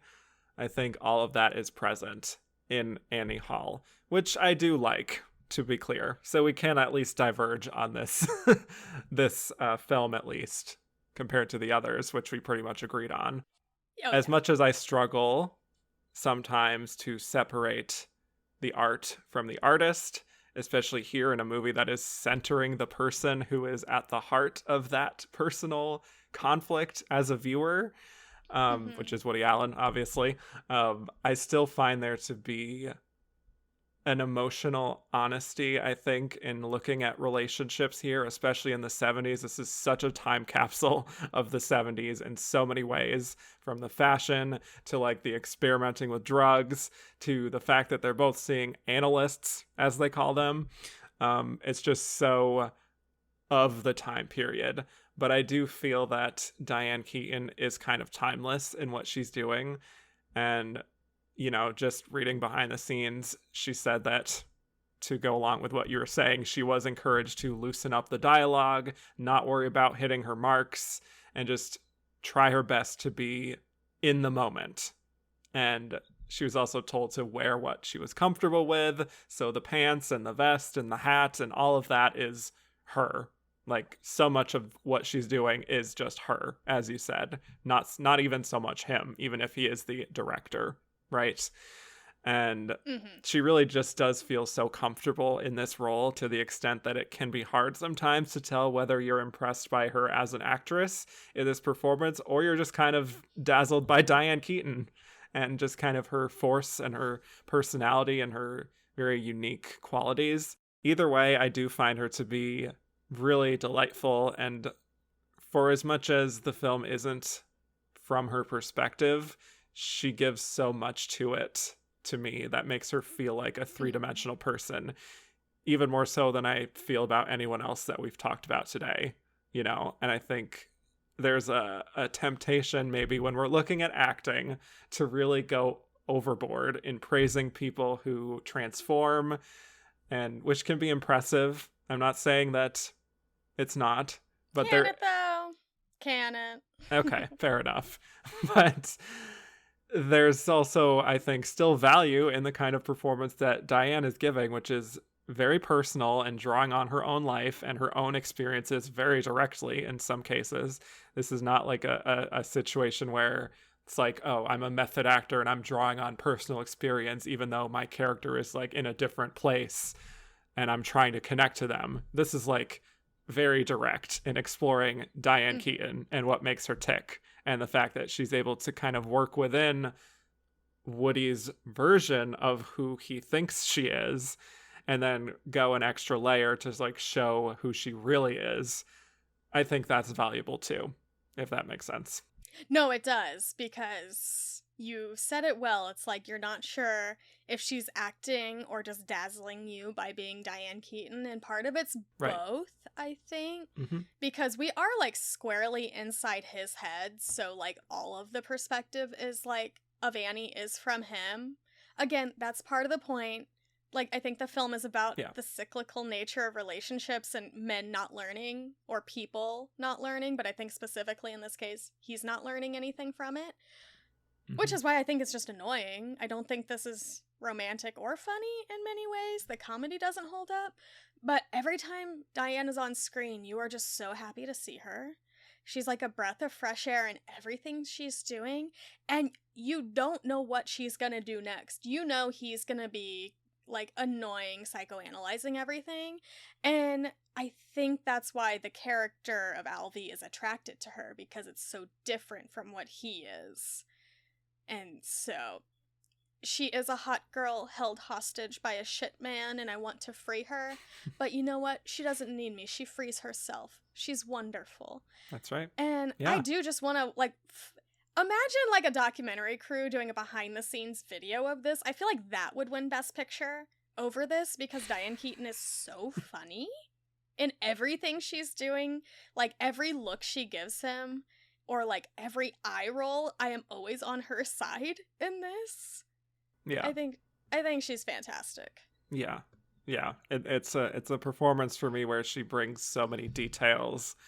And it's, you know, the way she kind of stammers, the way she's nervously playing with her hands, or like she has this tendency to laugh in inappropriate times. And it's filled with all these little micro moments that make her into who she is. And she doesn't need the big speeches or the monologues or like these big close-ups with the tears in her eyes or anything for you to get that three-dimensional view of who this woman is. So that's why, you know, I don't know about you, but I do get frustrated when people dismiss certain actresses for playing themselves. Like Katharine Hepburn tended to sort of get that lobbied at her. It's like, oh, she's just doing the Katharine Hepburn thing. Maybe, but also that doesn't make this less successful as a performance than someone who's putting on pounds of makeup and like doing an accent, you know? Exactly. Like, I am not a person who cares too much about the we'll call it the biopic type things, where you're putting on makeup and costumes and you're pretending to be somebody. Like, it's biopics, but it's also like really boring other things, like The Whale, which is just bad. And yeah, exactly. I am very much more of like, I prefer my performers to be more like a Diane Keaton and bring themselves to a role. Like, I love a Katharine Hepburn. You know, I love Audrey. She does exactly this thing. She brings herself to the role. Yeah, so again, Michelle Yeoh brought so much of herself to every role she's been ever doing, and we love her, even though you know she's not going to do all this science stuff in like multi-dimensions, but you believe her, you believe that's who she is. So that's the kind of stuff I like, is whenever there's more subtlety in performance. So again, Diane, it's hard for Diane to do wrong in my eyes. I love her so much. It's just, I think this film is annoying and bad, and I wish the film was from Annie Hall's perspective, but that's a big ask for 1977. Like, yes, all these women were in Best Picture nominees, but y'all have heard us. These films didn't really serve these women very well. Mm-hmm. And there's just a part of me that wants the Annie Hall from Annie Hall's perspective, like, not as the idealized version of what this man thinks he wants right now. A fair point. Yeah, I can definitely see where you're coming from, and I definitely do think that the film is way better served when she is as the center of the discussion as she can be while still being from Alvy's perspective. So that's what I'll say on that. Mm-hmm. But I think the scene that I feel like is shown all the time when we reference Annie Hall, like in a documentary clip show, like one of those great VH1 shows, is Beautiful. that kind of introduction thing after they play tennis together. And she just has all of her Mm-hmm. sort of neuroses where she's formally introducing herself in that iconic outfit. And that's just such a fantastic scene because it's so specific. Like no other actress would play the scene like she does.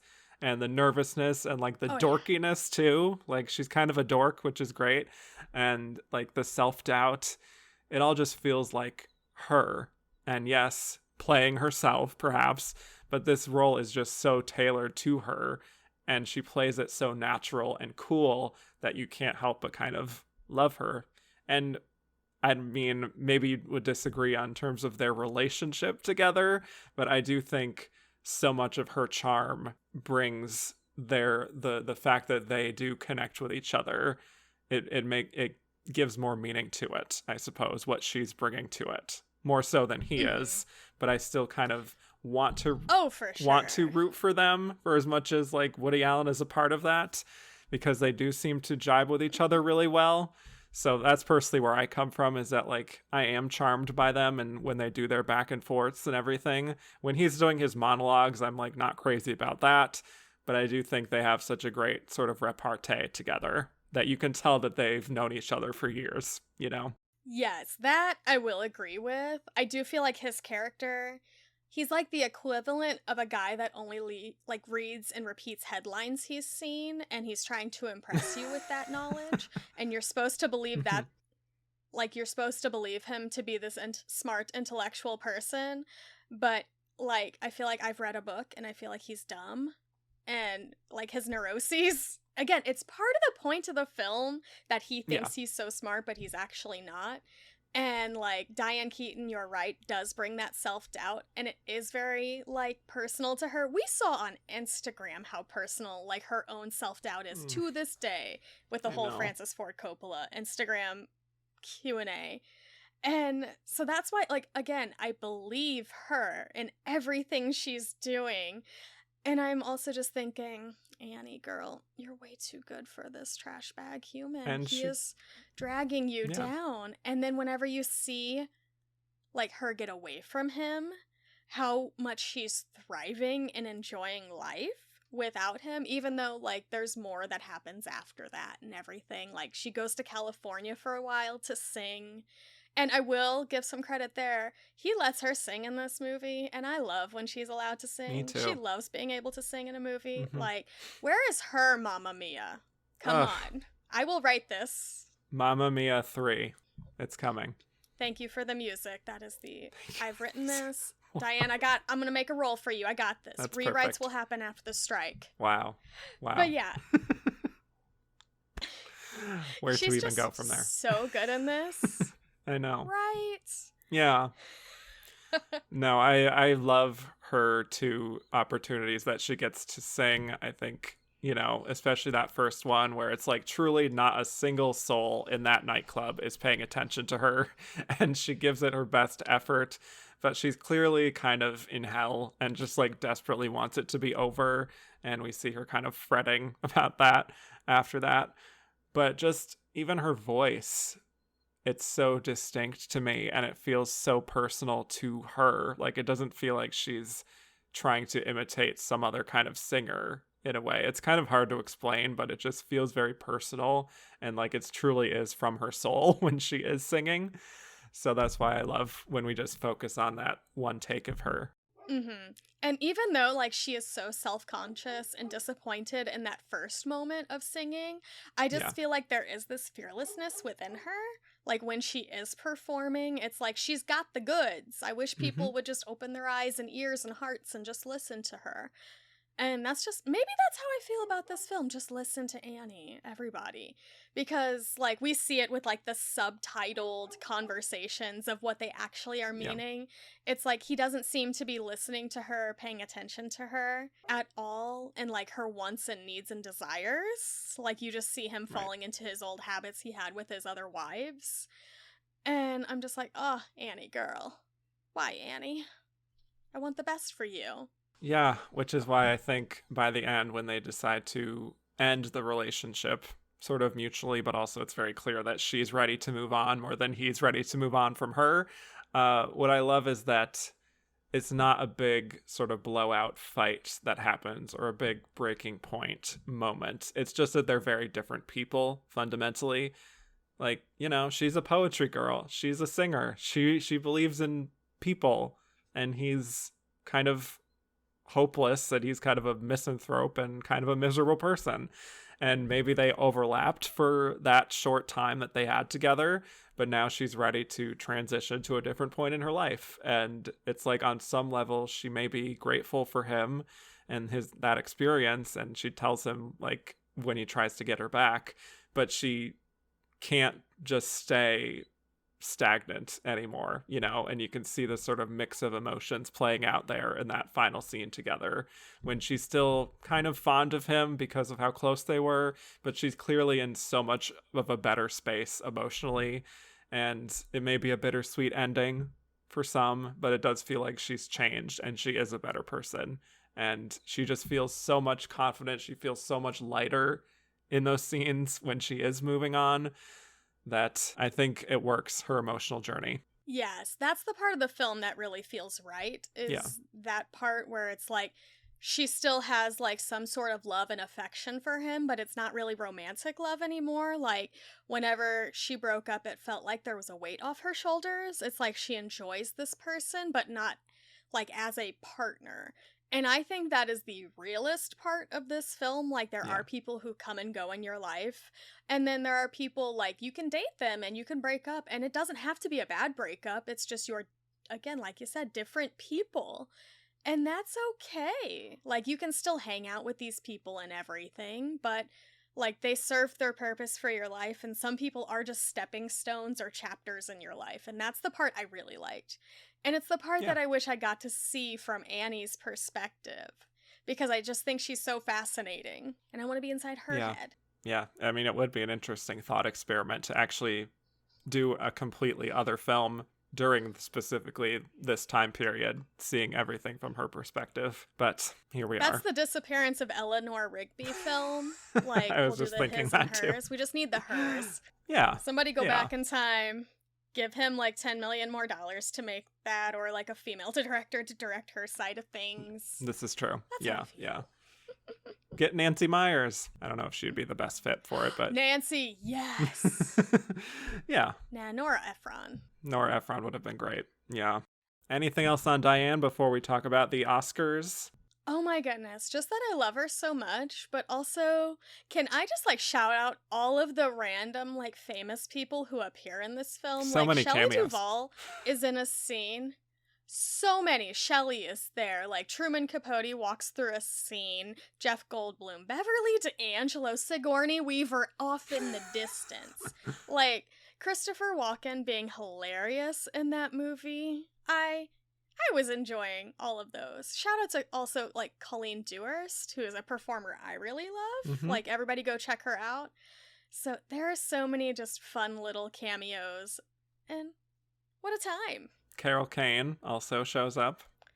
Oh my goodness. Mm-hmm. Carol Kane, what I would truly probably like risk it all for Carol Kane. Like, her and Jane Fonda. What a treat. Yes. My goodness. There are so many great women this year. I just wish the films were better. Yeah.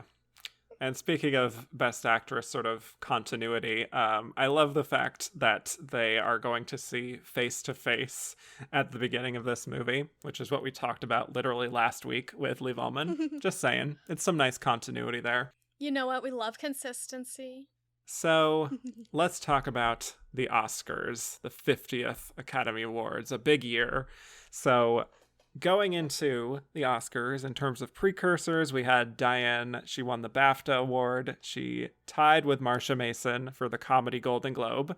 She won the New York Film Critics Award. She won the National Society of Film Critics Award. She won the National Board of Review, but that was in the Best Supporting Actress category, so that's a twist. Jane Fonda won the Golden Globe for drama.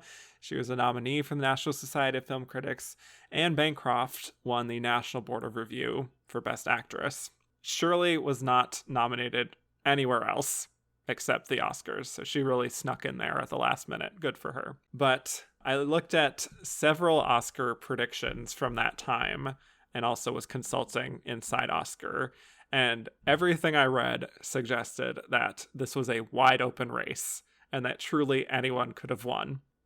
And it was actually very funny looking at like the newspaper predictions for Best Actress, because some were saying Diane, some were saying Shirley MacLaine because she was overdue, some said Anne Bancroft based on the strength of her performance, some said Jane Fonda because she's making a comeback and they expected this big haul for Julia, plus she had Coming Home, which had just come out around the time of Oscar voting.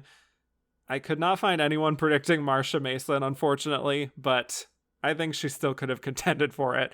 It's wild for me, though. She could have. Yeah, but like how open it was for the taking, even if you look at like all those awards Diane Keaton won, it was all over the place what people were expecting. So why do we think Diane Keaton was our winner? I mean, it's tough to predict, but I mean, if we just look at it, the film won, like, what, 4 of the big 5? Mm-hmm. So the Academy just really, it struck a chord with them, even though it didn't, like, the Golden Globes did not really care for Annie Hall, but also they're a completely separate organization. If they're still an organization to this point, who knows anymore. But, I mean, I know, I have to insult them a little bit. But this film, the Globes, like, may not have cared for it, but the Oscars did. They went in hard for this, even though it's making fun of California and the idea of everything it stands for. Like, it's probably something new, something different for them. A rom-com hadn't won in a long time, which is one thing I do love, is when romantic comedies get love at the Oscars. Doesn't happen enough. And yeah, I think it's just like lightning in a bottle moment, because like, you see the promise in Woody Allen and other things, like, as much as I hate to say anything nice about that man. And if you look at these other films that are nominated for Best Picture, like, we've kind of talked about it. Julia is kind of a stuffy, all-over-the-place film. The Turning Point is kind of a stuffy, all-over-the-place film. And also, nobody really cared about ballet like that at that point. Like, this, they had a hard time finding funding for this film. That's why Audrey Hepburn ended up not being able to do it. Like, she wanted to do it, then she wasn't able to do it, all that back and forth. Like, they barely got money for this. And The Goodbye Girl, I think, is just happy to be there because it made over $100 million. Like, again, sometimes the money is the reward, because Annie Hall wasn't making $100 million, but it is very distinct in what it's doing. It's a lot of new voices, old voices. Diane also was in The Godfather and The Godfather Part 2. She also had another film this year that her co-star was nominated for. It was not a well-reviewed film. We might probably got a question about it later, but I think just being a known entity in products that have already won awards helps you a lot. And yeah, it's a first-time nomination, but again, some of these people already had nominations. Marsha Mason hadn't made a movie in years, like you said. This feels kind of like a welcome back nomination for her. So I think everything just worked out for her. Yeah. Like Diane Keaton. Mm-hmm. Yeah, everything was coming up Diane in 1977. And I think, Oscar voters clearly, as you said, loved this film the most. And also the film was shown on cable TV in LA during voting. Exactly. Put things on television. People will learn. Yeah, exactly. And I think as a film, it plays pretty well on TV as much as it would in a theater. It's not like it's not Star Wars. It's not like saying. Star Wars. Yeah, Star Wars has the Avatar problem in that way. But also, like, exactly. Shirley MacLaine was never going to win it. I'm sorry. Like, she's happy to be there. And Bancroft, again, didn't do a whole lot, was on television a lot, but is also somebody they respect. Jane wasn't winning. She was trying to win back public, like, affection at this point. That's true. Yeah. I don't know. Yeah. So, yeah, I think she feels also to me like the most fascinating character. Just like Annie Hall, the character feels the most interesting of the five, which I think really helps. And she is clearly the freshest, as you mentioned, sometimes being the only new person in a group full of older stars that have either won or not won in the past. Sometimes it's like, oh, she really captured something. It's also the height of women's liberation. And I think her very idiosyncratic style, and her way of doing things her own way really inspired even more voters, even beyond her performance, just like what she represented almost. I think that's pretty much what it comes down to ultimately. And I was reading that in her book, Time Again, I think it is, Then Again. Yeah, she said the whole Oscar night was surreal for her. She actually met Audrey Hepburn after the Oscars, and she called her the next big thing. That's what Audrey called Diane. You know what? She wasn't wrong. Yeah, it was a huge moment for her, but she said she was in such a daze that, like, she kind of talks in her memoir about wanting to soak in that moment more, like really feeling that connection with Audrey Hepburn and feeling the love from the Academy and everything. But I get it. It's the Oscars. It's your first Oscars and you win. And it's like a very overwhelming experience, Mm-hmm.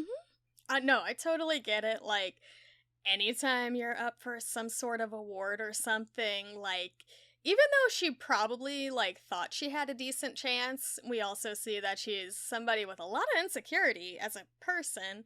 And so I could just see her being nervous, wondering what's going to happen, even though, like, fate is on her side. So Right. it's tough. I hope she's appreciating everything now. And it seems like she is. She's having a great time making all these comedies.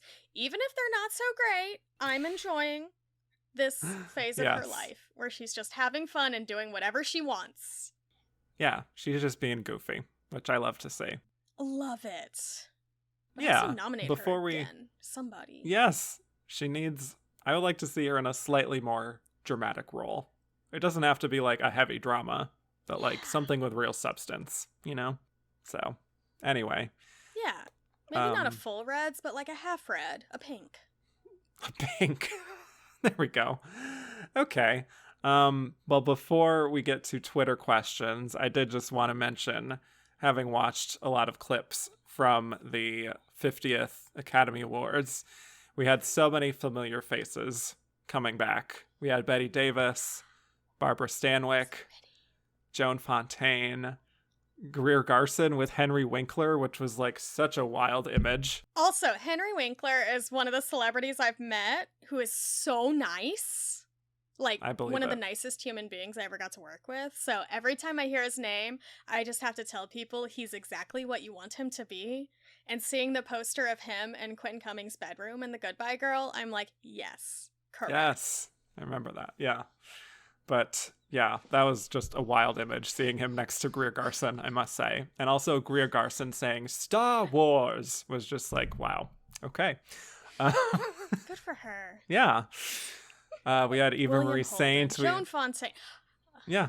Yes. Natalie Wood, Olivia de Havilland, Cicely Tyson, and then Janet Gaynor. Number one, Janet Gaynor coming back to present Best Actress. You love to see it. Yeah.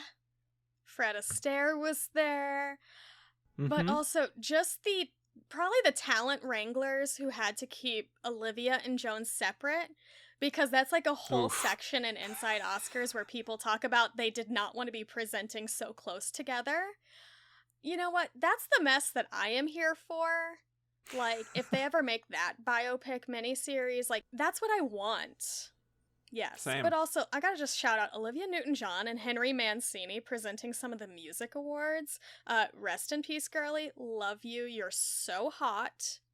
I just gotta give her love. We have so many hot people this year. Oh, A lot of hotties. what a treat. What a treat. Yes. All right. Let's get to some Twitter questions. Let's start with Miles McHale. Miles said, I love Diane Keaton, but is this the first time an actress won an Oscar for essentially playing herself? I mean, probably not. I'm trying to think of somebody offhand. Let me scroll through some best actresses. Do you have anybody in mind? I feel like I personally think that Katharine Hepburn in Guess Who's Coming to Dinner is very close to playing herself, you know? Yeah, I was gonna say, that clip of her, telling the person to go write a check and everything, and it's not the kind of people you want to be seen with, that feels very her. Yeah. But also, I feel like even somebody like Claudette Colbert and It Happened One Night, I feel like she has a lot of those, very charming qualities in herself as well. And maybe Jennifer Jones for just, sitting there during her film. Probably that. Just sitting there. I'm so mean. Yeah, just sitting there hanging Where's out, the lie? you know. Yeah. Hopefully Judy Holliday was exactly like her character. What? No notes. Yes. What? I could see it. Yeah, I could see it. But no, probably Kate Hepburn. Yeah, she's I think exactly so. what I want her to be. Yeah. Gordon said, how the hell did Diane Keaton not get nominated for either Godfather movie prior to this first nod? The films aren't about her. I think she's it's like a sundae. I think she's good toppings, but she's not the fudge of it. She's not the ice cream. I feel like she's just a little side dish or something around it. I think she's very good in them because I think pretty much everybody's good in those first two movies. But there are just other characters who are given more to do, and it's not a story that is trying to center her and her emotional journey really in any way. She's almost used as little punches throughout, very effectively, I will say. This is not degrading her in any way, but I think she's used appropriately in that way, but I don't think it's a way that Oscar would take notice. I completely agree with that. I have nothing to add. I think you're exactly right. I mean, Talia Shire did get in, so you could say that had the battered wife aspect of things going in there. That's true. There's Oscar tropes with that character, I think. This is very true. Fair point. Yeah. This is from our friend Sophia Sibonello. Oh. Hi, Sophia. In my opinion, Annie Hall is the best dressed character to win Best Actress. Which other characters in Best Actress winning roles had great style? I mean, it's too easy to say Audrey Hepburn, but I'm not wrong. Yeah. Roman Holiday, it's simple outfits, but also I look at the, more elegant gowns in the beginning and end, and I think she looks amazing. And also, I think style and fashion and everything she obviously was known for, but she also just pulled off very simple looks perfectly. So yeah, Audrey. Yes. A predictable answer from Chelsea. I mean, I'm on brand. I made a full list of my favorites, personally. Beautiful. Go for it. I said Mildred Pierce. Oh, yeah. I said Diana from Darling. Yes. Fanny Bryce. Yes. Fanny Bryce in Funny Girl. Bree in Clute. Yeah.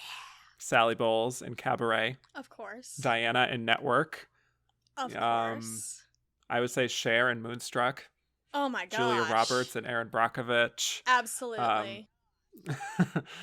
I feel like more recently we haven't had a lot, but I guess a Cate Blanchett in Blue Jasmine, maybe.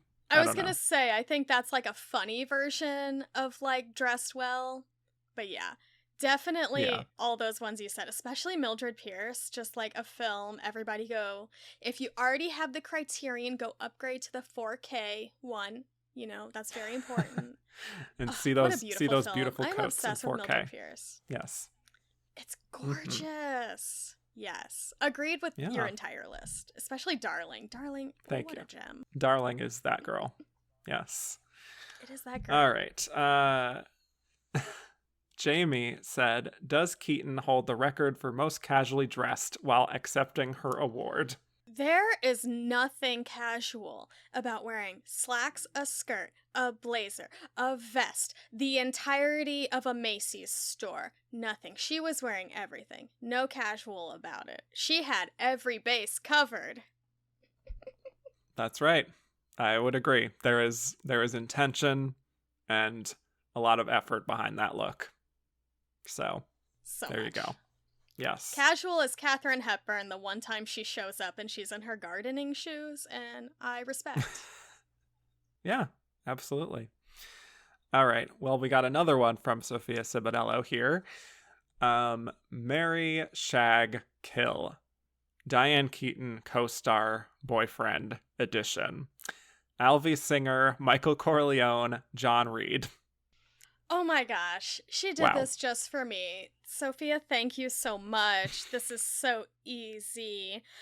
You obviously have to shag John Reed because, like, come on, it's Warren Beatty. How do you not? That guy's got a higher number than, like, anybody, probably. Good for him. Also, good for Annette Bening for nailing that sucker down. Good for him. He is still hot. Right. Yep. And then, I mean, again, way too easy. You gotta kill Alvy because he's annoying. But also, you marry Michael. I think I would be an incredible mafia wife. I would thrive.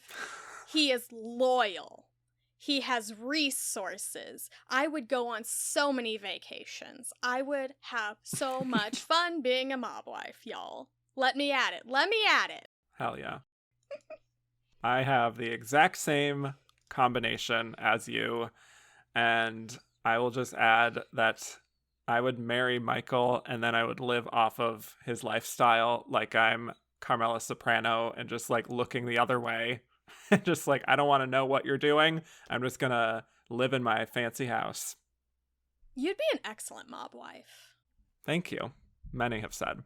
All right. Andrew Carden said, do you think Keaton deserved nominations for any of her other Woody Allen films? Oh, goodness. My instinct is no, because I think this is the best she's ever been in one. And I think she's just been so much better in other films and should have been nominated for other films. So, not really. Again, you're asking the wrong person. I do not like Woody Allen films, and that was before I was so morally sound as a human. I was like a 10-year-old being like, I don't like this movie. I don't like this other movie. I don't like this man. I really don't. Yes. I mean, I'll be honest, I don't know if I've seen enough to really say yes to that. Maybe Manhattan in 1979, but that's kind of pushing it. So let's move on to Glenda Miss Jackson, If You Nasty, Forever. Are you an Annie Hall girly or looking for Mr. Goodbye girly for Diane Keaton this year? I mean, it's like, which crap do I like more? I like her more in Annie Hall, I will say. I think she's doing good job in bad movies. But I guess Annie Hall, I guess. I have not seen Looking for Mr. Goodbar still, so that's where I'm at. She's fine in it. Like, she's fine. I think the film doesn't serve her as well. It's also just kind of boring. Okay, fair enough. Joey Gentili said, why do you think the Academy gave the Goodbar love to Weld and not Keaton for her vastly superior performance in Goodbar? I think Looking for Mr. Goodbar is just a tough sit, just in general, from what I understand. So that's what I would say. It's also like, it got really bad reviews, so it's almost like, I feel like people like Diane Keaton enough that maybe when they saw her in that movie, they're like, her too. Or also, maybe they were just like, oh, I have an appointment on Tuesday on their ballot and marked her name as well. So, I don't know. I have an appointment with my welder on Tuesday. Exactly. That's exactly what happened. Wow. Fritz said, if Diane had been nominated for Looking for Mr. Goodbar instead, what would have happened? She would have lost. Like, she's, again, perfectly fine, but it's a film people did not like. Like, it was pretty critically ravaged. It didn't really make any money. Like, it wasn't a hit. So, if she got in, it's just happy to be there. Like, welcome to the club. Yeah, I could see that. And I'm not going to say who I think would have won instead, because that might spoil the future segment. No spoilers here. Gordon said, how would you rank the 3 Best Actress winning Annies? That's Diane Keaton as Annie Hall, Anne Bancroft as Annie Sullivan in The Miracle Worker, and Kathy Bates as Annie Wilkes in Misery. Fun question. Oh my goodness, do I have to go first? Yes. Okay. I should just be crazy. I'll be crazy, don't worry. Third place, Annie Hall. I think she's great, but also the film doesn't serve her enough. Second place, Miracle Worker. I love Anne Bancroft, but also there's like parts of that film that have aged poorly, and I think Anne's also been better in other things.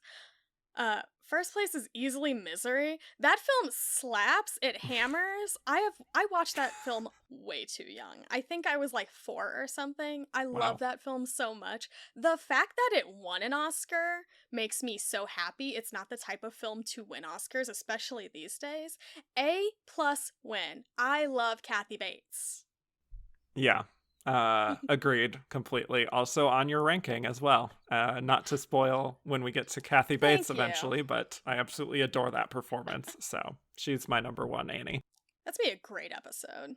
Zoe G said, what's your favorite actress win from a Woody Allen movie? That's tough because I'm not sure I would ever really give the win to the person who did win, like that year, like either within the category or just in general, because we have like obviously Keaton, and then we have Wiest twice. I don't care about Michael Caine. Like, spoilers for me, I don't care about his wins, either of them. Mighty Aphrodite is a bad movie. Like, have people watched it recently? It's pretty bad. And then Blue Jasmine is literally just Streetcar, and Cate Blanchett is doing a lot, but I also don't love that win. So I'm just gonna go Diane Wiest for Hannah and Her Sisters, because I think she has some good heartbreaking moments in that, and it's what you want from a supporting actress win. And also I just love her. Mm-hmm. Yeah, that's what I was gonna say. For me, it is between Diane Wiest and Hannah and Her Sisters and Cate Blanchett in Blue Jasmine, who I adore. Yeah, Kate would be the other one, but it's also just like, that's a film I never think of returning to. No, that's fair. I did walk out of the film being like, oh, she's gonna win an Oscar for that, because that's what wins Oscars. But, yeah. You know. But I will agree with Kate you. Kate has better, more fun work. Yeah. Yeah. I slightly prefer Diane Wiest's first win, but I love her second win, too. Don't speak. She's good. Yeah. Christoph said, how great was it to have Janet Gaynor on stage to present Best Actress at the 50th Academy Awards? And should the Academy book Diane Keaton to present Best Actress at the 100th Academy Awards in 2028? Yes. Yes. Also, just give her another hot former co-star. Like, bring Keanu Reeves back, because when they presented together, there was a certain section of us Something Gotta Give girlies that were living. They are so hot. I love Diane Keaton. Let her present every award, and let her be weird and silly. Let her host. I'm serious. I love Diane Keaton. Especially when she's herself. Let her speak. Yes. Yeah, and if we can't make Diane Keaton happen, I will say just give it to like the oldest living Best Actress winner by the time we get to 2028. Not oldest as like an age, but like the earliest to win. That's what I'll say. Oh yeah. Oh my goodness. I'm trying to think of who that'd be. Like right now would be what? Joanne Woodward? Right? It would be Joanne She's Woodward. The oldest but I think she's very much reclusive at this point though, so I don't know if that would happen. Sophia Loren? You know what? Would love it. A hot girl. Mm-hmm. A prime hot girl. Yes. All right. Let's move on to Seth Austin Stull. Mm-hmm. Anne and Shirley's Turning Point noms both came after 10-plus year absences from Oscar races and took until the mid-'80s for follow-up noms. Any reasons to why, or just a juicy piece of Oscar timing? I mean, I don't think it was an intentional thing. Juicy piece of Oscar timing. Yeah. Yeah. They were just doing other things. Like you said, there was a lot of television work in there, Yeah. a lot of touring, a lot of them just being like, they've worked a lot. They're busy doing other ventures. Shirley's getting nominated for documentaries. We love it. Exactly. But also the turning point was like nomination leader. I think they both just got really lucky in that moment. Yeah. Matt Stillman said, why was the turning point such a big deal in 1977 and pretty much forgotten now? Big deal then. That's a good question because, again, as a person who has watched it and owns it, I do not. Well, I kind of get the appeal because you do have amazing actresses just actressing hot boys.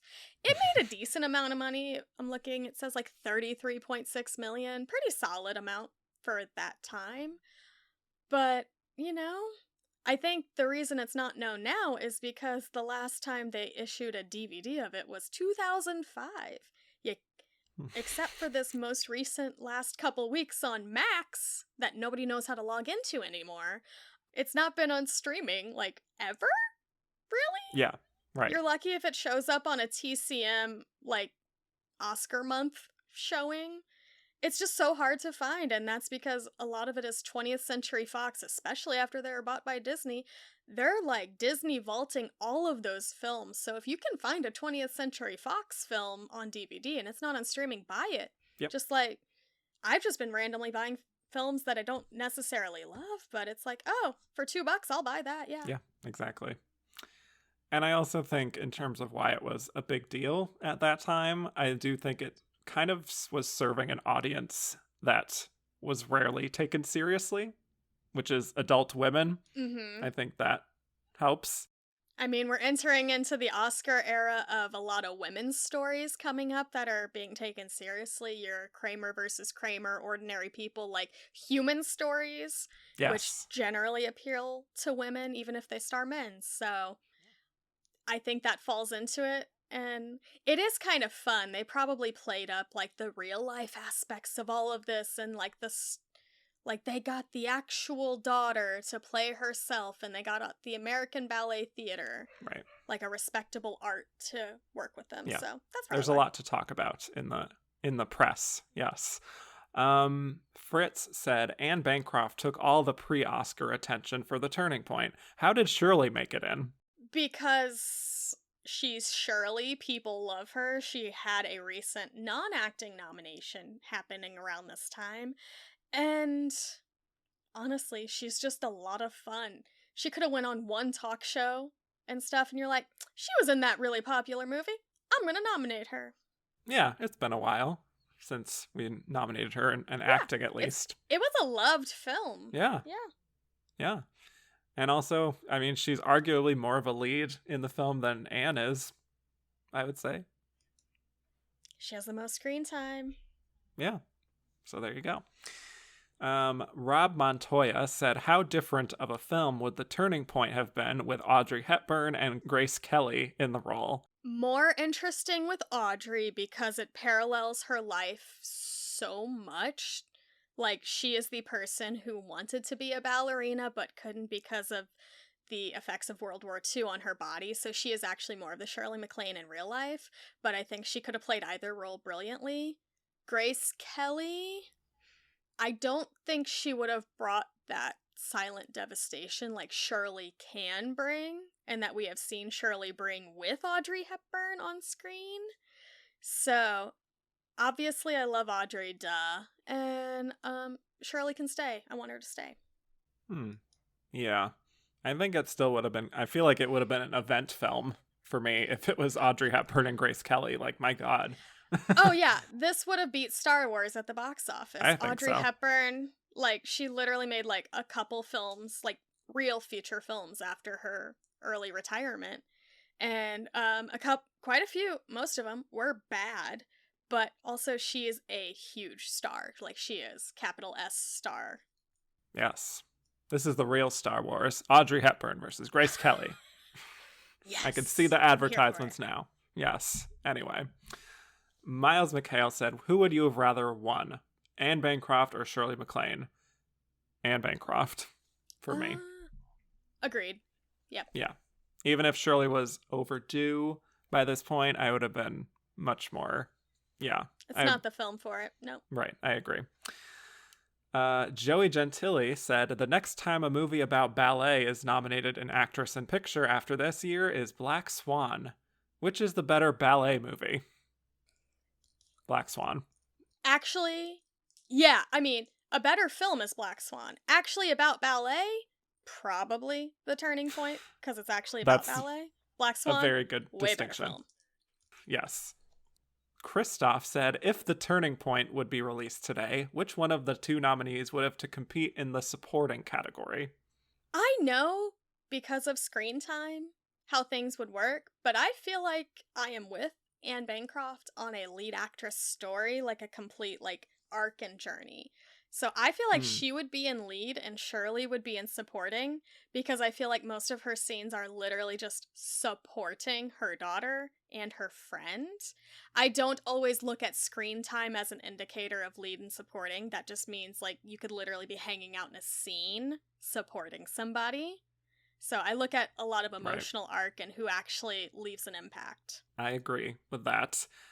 This is going to be a little bit of a cop-out, what I say here, but I truly believe that whichever one is perceived to be the bigger star nowadays would be in lead. Just like the Carol situation, you know? Like Cate Blanchett, oh yeah, bigger star than Rooney Mara. Therefore, Kate's in lead, Rooney's in supporting. I think that's what would happen, regardless of who's in what role here. There you go. Exactly. Like, look at the screen time of Carol. It doesn't make sense, but oh well. It doesn't matter. Yeah. Speaking to that, Lila said, cast 2 actresses from today in The Turning Point. Oh, goodness. Just because it's a film I'm really looking forward to seeing very soon, the age doesn't work just yet. Like, maybe give them another 10 to 15 years, but I'm going to go Stephanie Hsu and Ashley Park.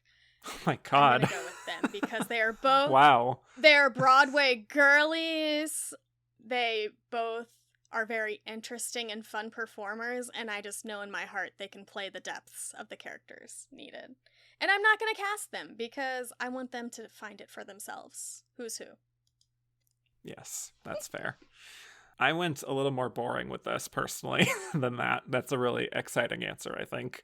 For Dee Dee, I would like to see Amy Adams do a role like this. I think would be interesting for her.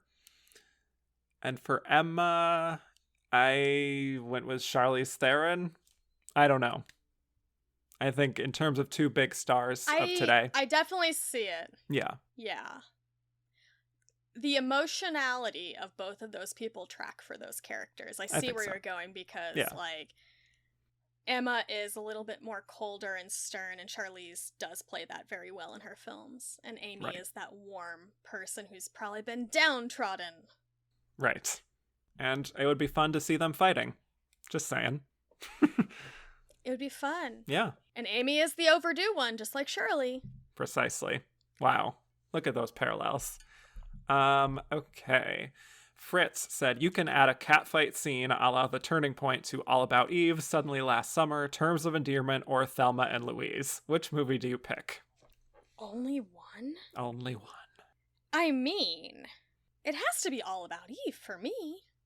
Like, I think that would be so much fun just to see Bette Davis, like, go for it like that and just try to wallop Ann Baxter. It'd be so funny. That would be incredible. I mean, personally, though, I would love to see Katharine Hepburn and Elizabeth Taylor go to town in Suddenly Last Summer. Just saying. Would love to see that, I almost picked them just because of star persona. I love them both. That'd be wild. Mm-hmm. Emily said, which Best Actress winners do you want to see get in a catfight like Anne and Shirley do in The Turning Point? I mean, Michelle Yeoh can beat up just about anybody, so, beat up Louise Rayner, whatever, take that Oscar away, and give it to, like, Irene Dunn, or Barbara Stanwyck, or Greta Garbo. Go do it. Your mind, honestly. I've had a lot of caffeine today. I love it. I mean, is it too reductive to say Betty and Joan? Probably. If not, Olivia de Havilland and Joan Fontaine. There you go. That'd be fun. Right? John McLaughlin said, just rewatched Turning Point. Is it overrated? And why was Leslie Brown nominated? Overrated? It's hard to say something that most people haven't really seen anymore. Overrated, I will say that. So we need more people to watch it while it's on Max, and let's all reassess it in 5 years once it's available. That's my cop-out answer there. I don't think it's overrated. I don't think most people have seen it at all. Yeah. As for, Leslie Brown, I think she did exactly what she was hired for, which was to dance and look nice. I don't think she's particularly bad in the film. I don't think much is asked for her as an actress. Also agreed. Lila said, do you think that Julia would have done so well at the Oscars if the whole Lillian Hellman controversy had been known at the time? I don't know. Would it have been one of those things where, like, all press is good press? Like, would the mess make more people watch it? Possibly. I think it'd be more fun. Yeah. Somebody go back in time and cause a ruckus. Yeah. Now I'm just thinking about what the butterfly effect of that would be. Let's see. Andrew Carden said, you've reached the end of Fred Zinnemann directed Best Actress noms. Rank them. Julie Harris in The Member of the Wedding, Deborah Carr in From Here to Eternity, Audrey Hepburn in The Nun Story, Deborah Carr in The Sundowners, and Jane Fonda in Julia. Okay. Let me just go from 5 to 1. Bottom of the barrel, Julie Harris. Woo, what a snooze of a woman. Thank goodness she was not in a lot of cinema. And boy, oh boy, no thank you. And then... I am so sorry, Jane Fonda. I love you so much, but Julia ain't it, girl. It's not your fault. So you're my number 4. And then it's like from car to car. Who do I go? Even though I actually like her more than most people in From Here to Eternity, I will put that at 3 because I think she has a little bit more to do in Sundowners, like more of an emotional journey and not just being a hot girl, which I do support my hot girls getting Oscars, obviously. And so I will go Car at 3, Car at 2, Hepburn at 1. The Nun Story is a little gem. More people should see it. It's a really interesting, true story. I actually have it's an out-of-print novel that it's based on. Good times. Also, very gay. Everybody, go look that up. It is so gay. Yes. Well, guess what? I have literally the exact same ranking as you. Oh my gosh. Oh my gosh, all the way we did through, it. Including Deborah Carr for The Sundowners over From Here to Eternity. Yeah. Being hot can only and get Audrey you so Hepburn far. towers above the other 4. Yeah. Oh, it's an actual film that cares about her. But good source material, so. Imagine that. Rob Montoya said, I believe Herbert Ross still holds the record for directing the most acting nominations in a single year, 7. Is there any other director that has come close to the current record? I genuinely have no idea. Probably someone in the 30s or 40s could have been close because, like, they're pumping out so many movies a year that I could see it. Yeah, but, I was gonna say, probably somebody in the 30s and 40s when directors were not important necessarily, unless your name was John Ford. Right. Making directors important. Exactly. So, yeah, probably Herbert Ross. Patrick Ross said, what do you think was the appeal of the Neil Simon, Marsha Mason movement of the late 70s? And, assuming you agree, why have these movies not aged well? Because Neil Simon hated his wife, apparently. That is the rumor I am starting. There's a reason they divorced. I do not know. I do not like Neil Simon, y'all. So, you came to the right person. Y'all, just come to me. We'll hate on it. Marsha, hey, she got paid. I hope she's still making money off Goodbye Girl. That movie made a ton of money. Good for her. A fellow St. Louis girlie. She's very winning in that movie. I will defend her in that, even though it's not a great movie. I just think it's that blending of the traditional sort of theatrical style with also sort of commenting on the times, maybe. that just felt like, oh, this is a very, like, he's tackling what's really going on with sophisticated people. I don't know. But I would agree that they don't particularly age well. Owen Daly said, what other year would you award Best Actress nominated films, Best Picture nominations, considering this is the rare year where lead actress and Best Picture match? First off, Owen, love you. Can't wait to have you on Drag Race podcast this season once we got you on the schedule. I mean, it's really cheap and easy to say Audrey Hepburn for Roman Holiday. Roman Holiday, go back and win Best Picture challenge, because From Here to Eternity has some nice sequences. I think there's some impressive technical stuff and a beautiful hot girl in Deborah Carr, but it's no Roman Holiday, obviously. That's my first one. And then what do you have?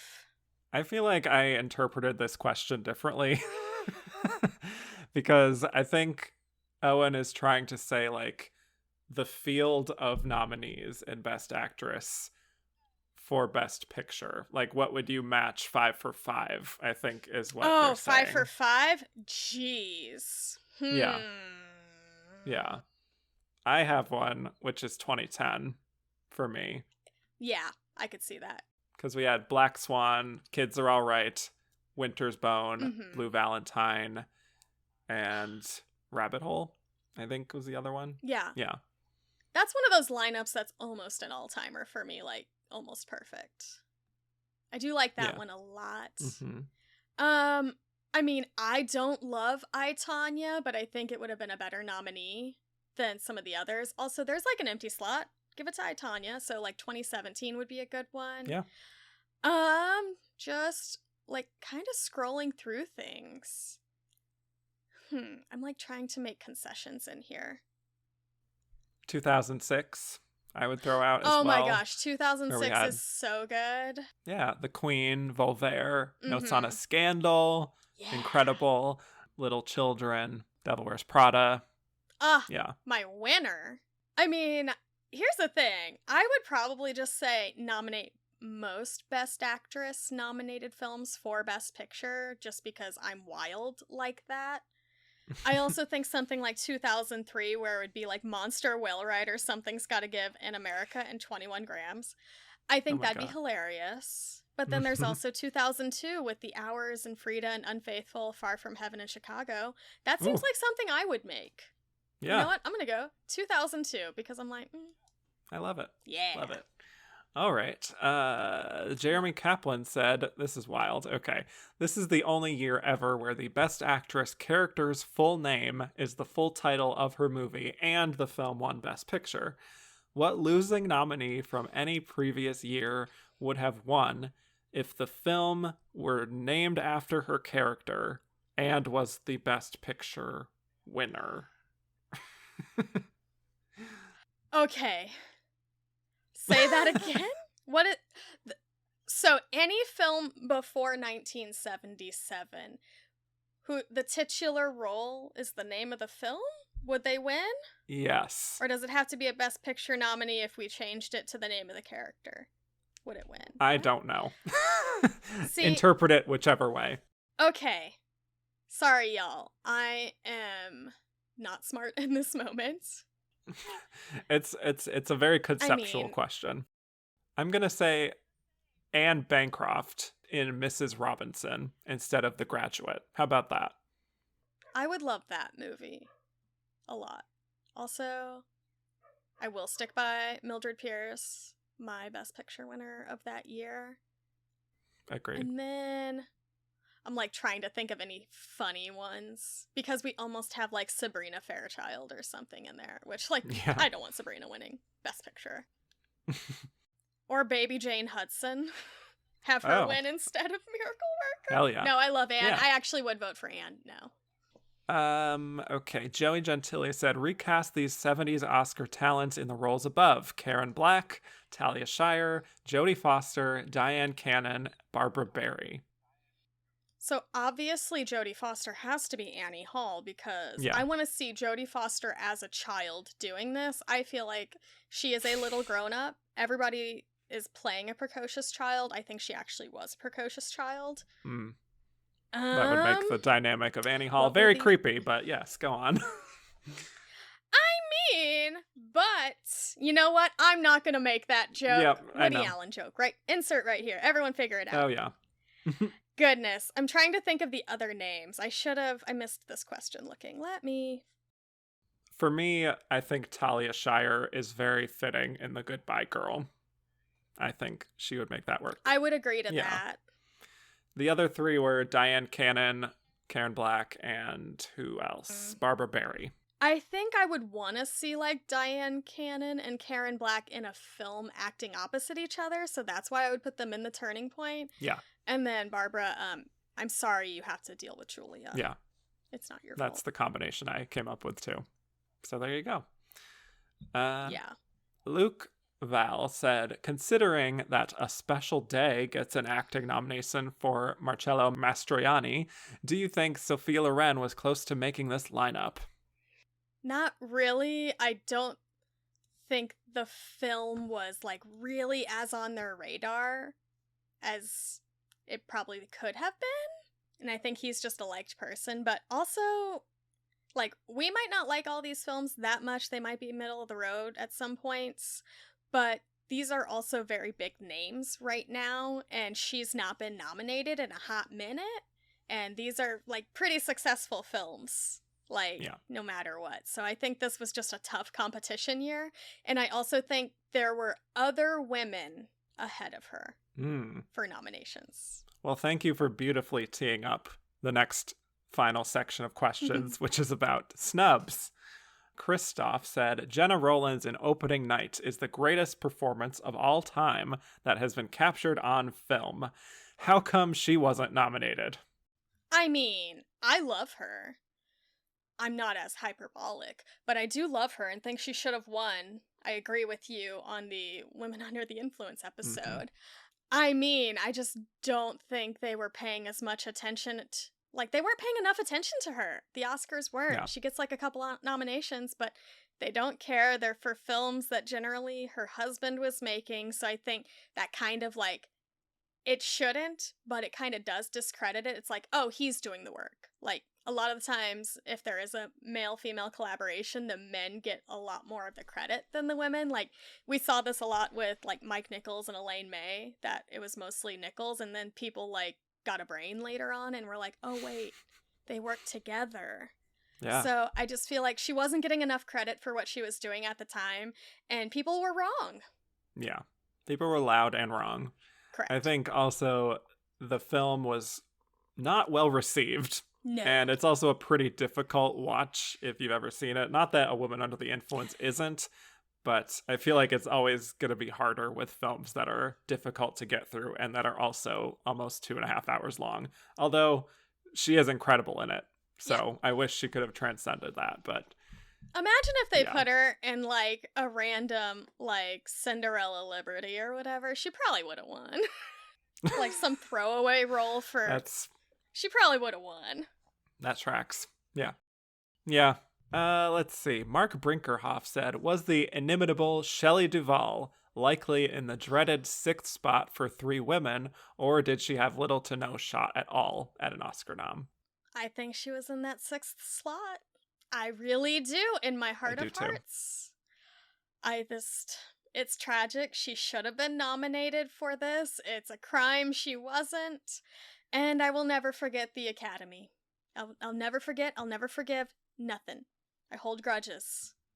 Yeah, I mean, she gets a BAFTA nomination. She wins at Cannes. And a bunch of Critics Awards. Multiple Critics Awards, right. She wins at LAFCA. Like, she was very much in contention. And I do believe she was 6th. And I really wish I could have talked about her on this episode, but I have already talked about her on A Woman Robbed. Ray Lopez said, if Shelley Duvall was nominated for her amazing performance in 3 Women, who would she replace in this lineup? Shirley MacLaine. Yeah, Shirley. Yeah. That's an easy one. Yeah. Yep. Both Aaron and Casey Chapman said, any thoughts on Shelley Duvall's snub for her fantastic performance in 3 Women? Well, you will have I heard will my extensive say- thoughts on Shelley yeah. Duvall if you're listening to this episode, but yes. And I have a feeling I will agree with all of those thoughts of a woman robbed, because I believe her to be a woman Yes. robbed. We did not treat her well. She deserves everything in the world and more. Everybody go give her love and respect. Go by the Criterion. Just go love and support her. She's great. I love her so much. Yeah. Yes. She really deserved an Oscar nomination. And it's a bummer to me that we couldn't talk about her in the context of this episode. But we are now, so here we are. You would have seen a much happier Chelsea. This is true. Jalen said, which actress of color during this era do you think could take the place of any of our nominees this year? I think this is just like a general question rather than a specific performance. Okay. But yeah. There's a universe where, like, Cicely Tyson and Diana Ross could do the turning point, but I also think Diana Ross could do something like the Goodbye Girl because she is a very funny person and a great personality. Mm-hmm. So I'd probably say them. I think Diane Carroll is such a talent and can do just about anything, so more of her, anywhere and everywhere. Again, the previous nominees, those are the big ones. Yeah, that's what I was going to say. Expanding outside of that, like Pam Grier was killing it, you know, not in movies that the Academy liked, but still. This is my time to promote my friends at the Mixed Reviews. They have a Pam Grier episode that just dropped as of recording that I basically bullied everybody in their, like, May Madness poll to do. So I'm the real winner of that. So I love Pam Grier so much. Everybody go listen to that episode because she's a one-of-a-kind talent. And you won't get to talk about her on this show. It's criminal. Well, I'm sure I will when I talk about her on A Woman Robbed at some point. Yes, I will bully people for that episode. Thank you. And we already kind of talked about this. Celluloid Siren said, shouldn't Jenna Rollins have been nominated for opening night, even though the film was overlooked by critics at the time. If you agree, which place should she have taken as a nominee? Yes, she should have been nominated. She's incredible in it. It feels like a precursor to Birdman, except better. And she should have taken Shirley MacLaine's place. Yeah. That's it. Yeah, there's like 3 places I could easily get rid of and replace people. Actually, yeah. Yeah. Greg Crewman said, should Julie Christie have been nominated for Demon Seed? I haven't seen it. I haven't seen it. I do love Julie Christie, though. So, sure, why not? Because I just said there are 3 slots I would easily cut out of this. So, yeah. Yep. Speaking of which, Brad Morton said, if you had to consider Jenna Rollins or Shelley Duvall, which one or 2 would you kick out? I would kick out Jane Fonda and Shirley MacLaine. Sorry to those women. I would kick them out, and if I had to do a third, I would also get rid of Anne. Yeah, I think so too. I'm sorry. To put in I'm sorry, Anne, I love you. Yeah. Yeah, I mean, I would put in so many people, y'all. Nathan Bigley said, with Shelley, Sissy, and Jenna all ignored by the Academy this year for next level performances, I often consider this the biggest Oscar snub year. What do you consider the most snubbed lineup? I have a good argument for 2016. There's the obvious ones like Amy Adams and Annette Bening, like I said earlier, but 2016 is an incredible film year and I highly encourage people. But also, like, 2019, Awkwafina, Lupita Nyong'o, I've already said. And, yeah, there's so many. So many. Throw a dart. You could, like, clear some lineups for this. Yeah. Yes. I think 2019 is kind of a disaster when it comes to Best Actress, honestly. The only one I would keep is Saoirse Ronan in Little Women. Lupita Nyong'o was robbed. I think Alfre Woodard. Elizabeth Moss and Her Smell, I love. Awkwafina. Yeah. Those are people you could just give the award to, and I'm like, yeah, that makes sense, that makes sense, that makes sense. I might keep Scarlett on a good day because I do like her in Marriage Story. I don't know if that film overall works, but they're just truly throw a dart at 2019 because that's a terrible Oscars, I think. Like, good things did win, but the road to get there is paved with evil. Last question, very nicely tees up the final segment from Frank J. Avella. It was considered the closest Best Actress race in years. How far behind and who do you think ranked number 2? Well, that's what we're here to discuss on this very show. So I think we can transition into our final segment where we will give our verdict on who we think was the runner-up to Diane Keaton. Chelsea, very curious who you think it was. Okay, I think I'm gonna go a little different because it's pretty clear that the precursors kind of did not matter at all, as like we saw Annie Hall did pretty terrible at the Golden Globes. It technically won half a Golden Globe because of the tie. So I'm going to say, just based off of money, previous nominations, and it seemed like they liked this film, I think it was Marsha Mason for The Goodbye Girl, because I think Shirley's just happy to be there. I think Jane Fonda, this is part of her, we're kind of letting you back in, but no, you can't win yet. We gotta wait for you to really prove yourself next year. You know, that kind of mindset. Like, you still need more time to win us over and be good. And then Anne Bancroft, I think she's one of the better parts of the Turning Point, but I don't see that as a winning performance. And Marsha Mason, she's all over her film. It's big. I think if Diane wasn't here, she would walk away with this. So, and she did get a Golden Globe, even though that doesn't really matter. Like, I don't know. People knew her. I don't know why. I think it was her. Okay. I very much see your points. I am going with a different person here, ultimately. I think very hesitantly, I think it was Jane Fonda. And I feel very unconfident in that. I agree that it wasn't really her time yet.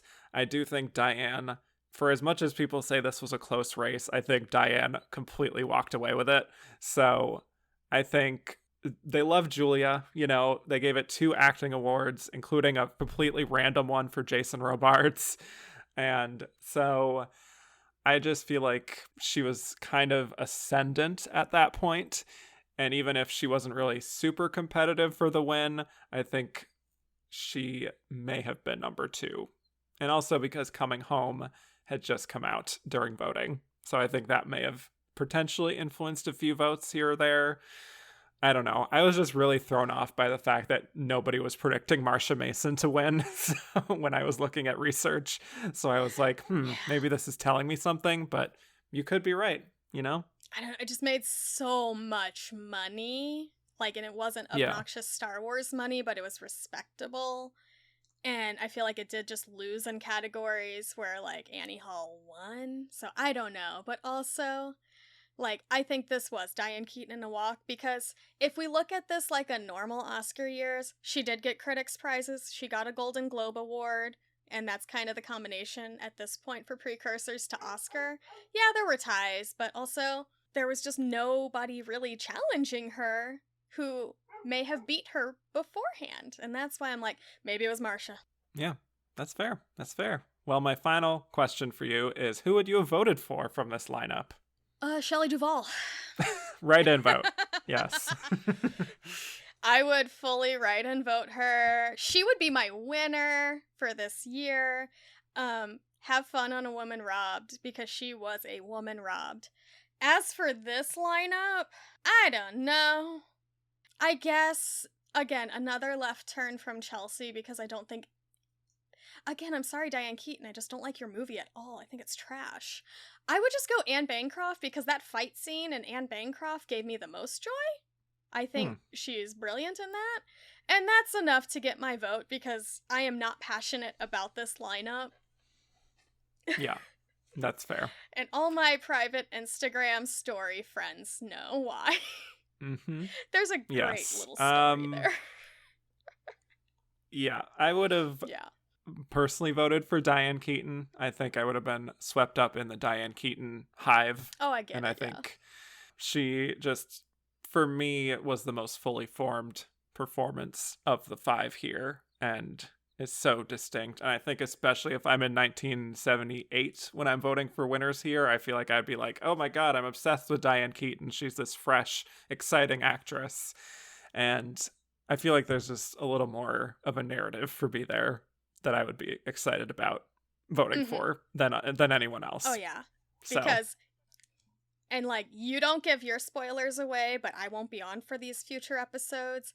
Just looking at her future nominations, I'm glad she has an Oscar here, I guess. Exactly. Because I wouldn't award her in the future for those nominations. So. Right. I'm sorry, It Diane. makes sense I love you. mathematically for me. Yes. Yeah, the maths. Yes. Well, Chelsea, this was another blast. Thank you so much for coming on with me. I just love having you on the show. Thank you for having me and all of my chaos. I am all left turns. I don't, unless you are my private Instagram friend, nobody, not even on Letterboxd, knew how I felt about these films because I don't always give ratings. I sometimes just log and say something silly. So this has been a joy to reveal my true feelings because I don't always. No, I appreciate you for speaking your mind. It's very refreshing. Thank you. And it was a fun chat. So tell people where they can find more of you on the internet. I mean, I'm Chelsea725 on Twitter and Letterboxd. If you like, feel free, go find it. I don't really post much on Instagram, like publicly, unless it's a picture of my dog, who is very cute. Both of them are actually.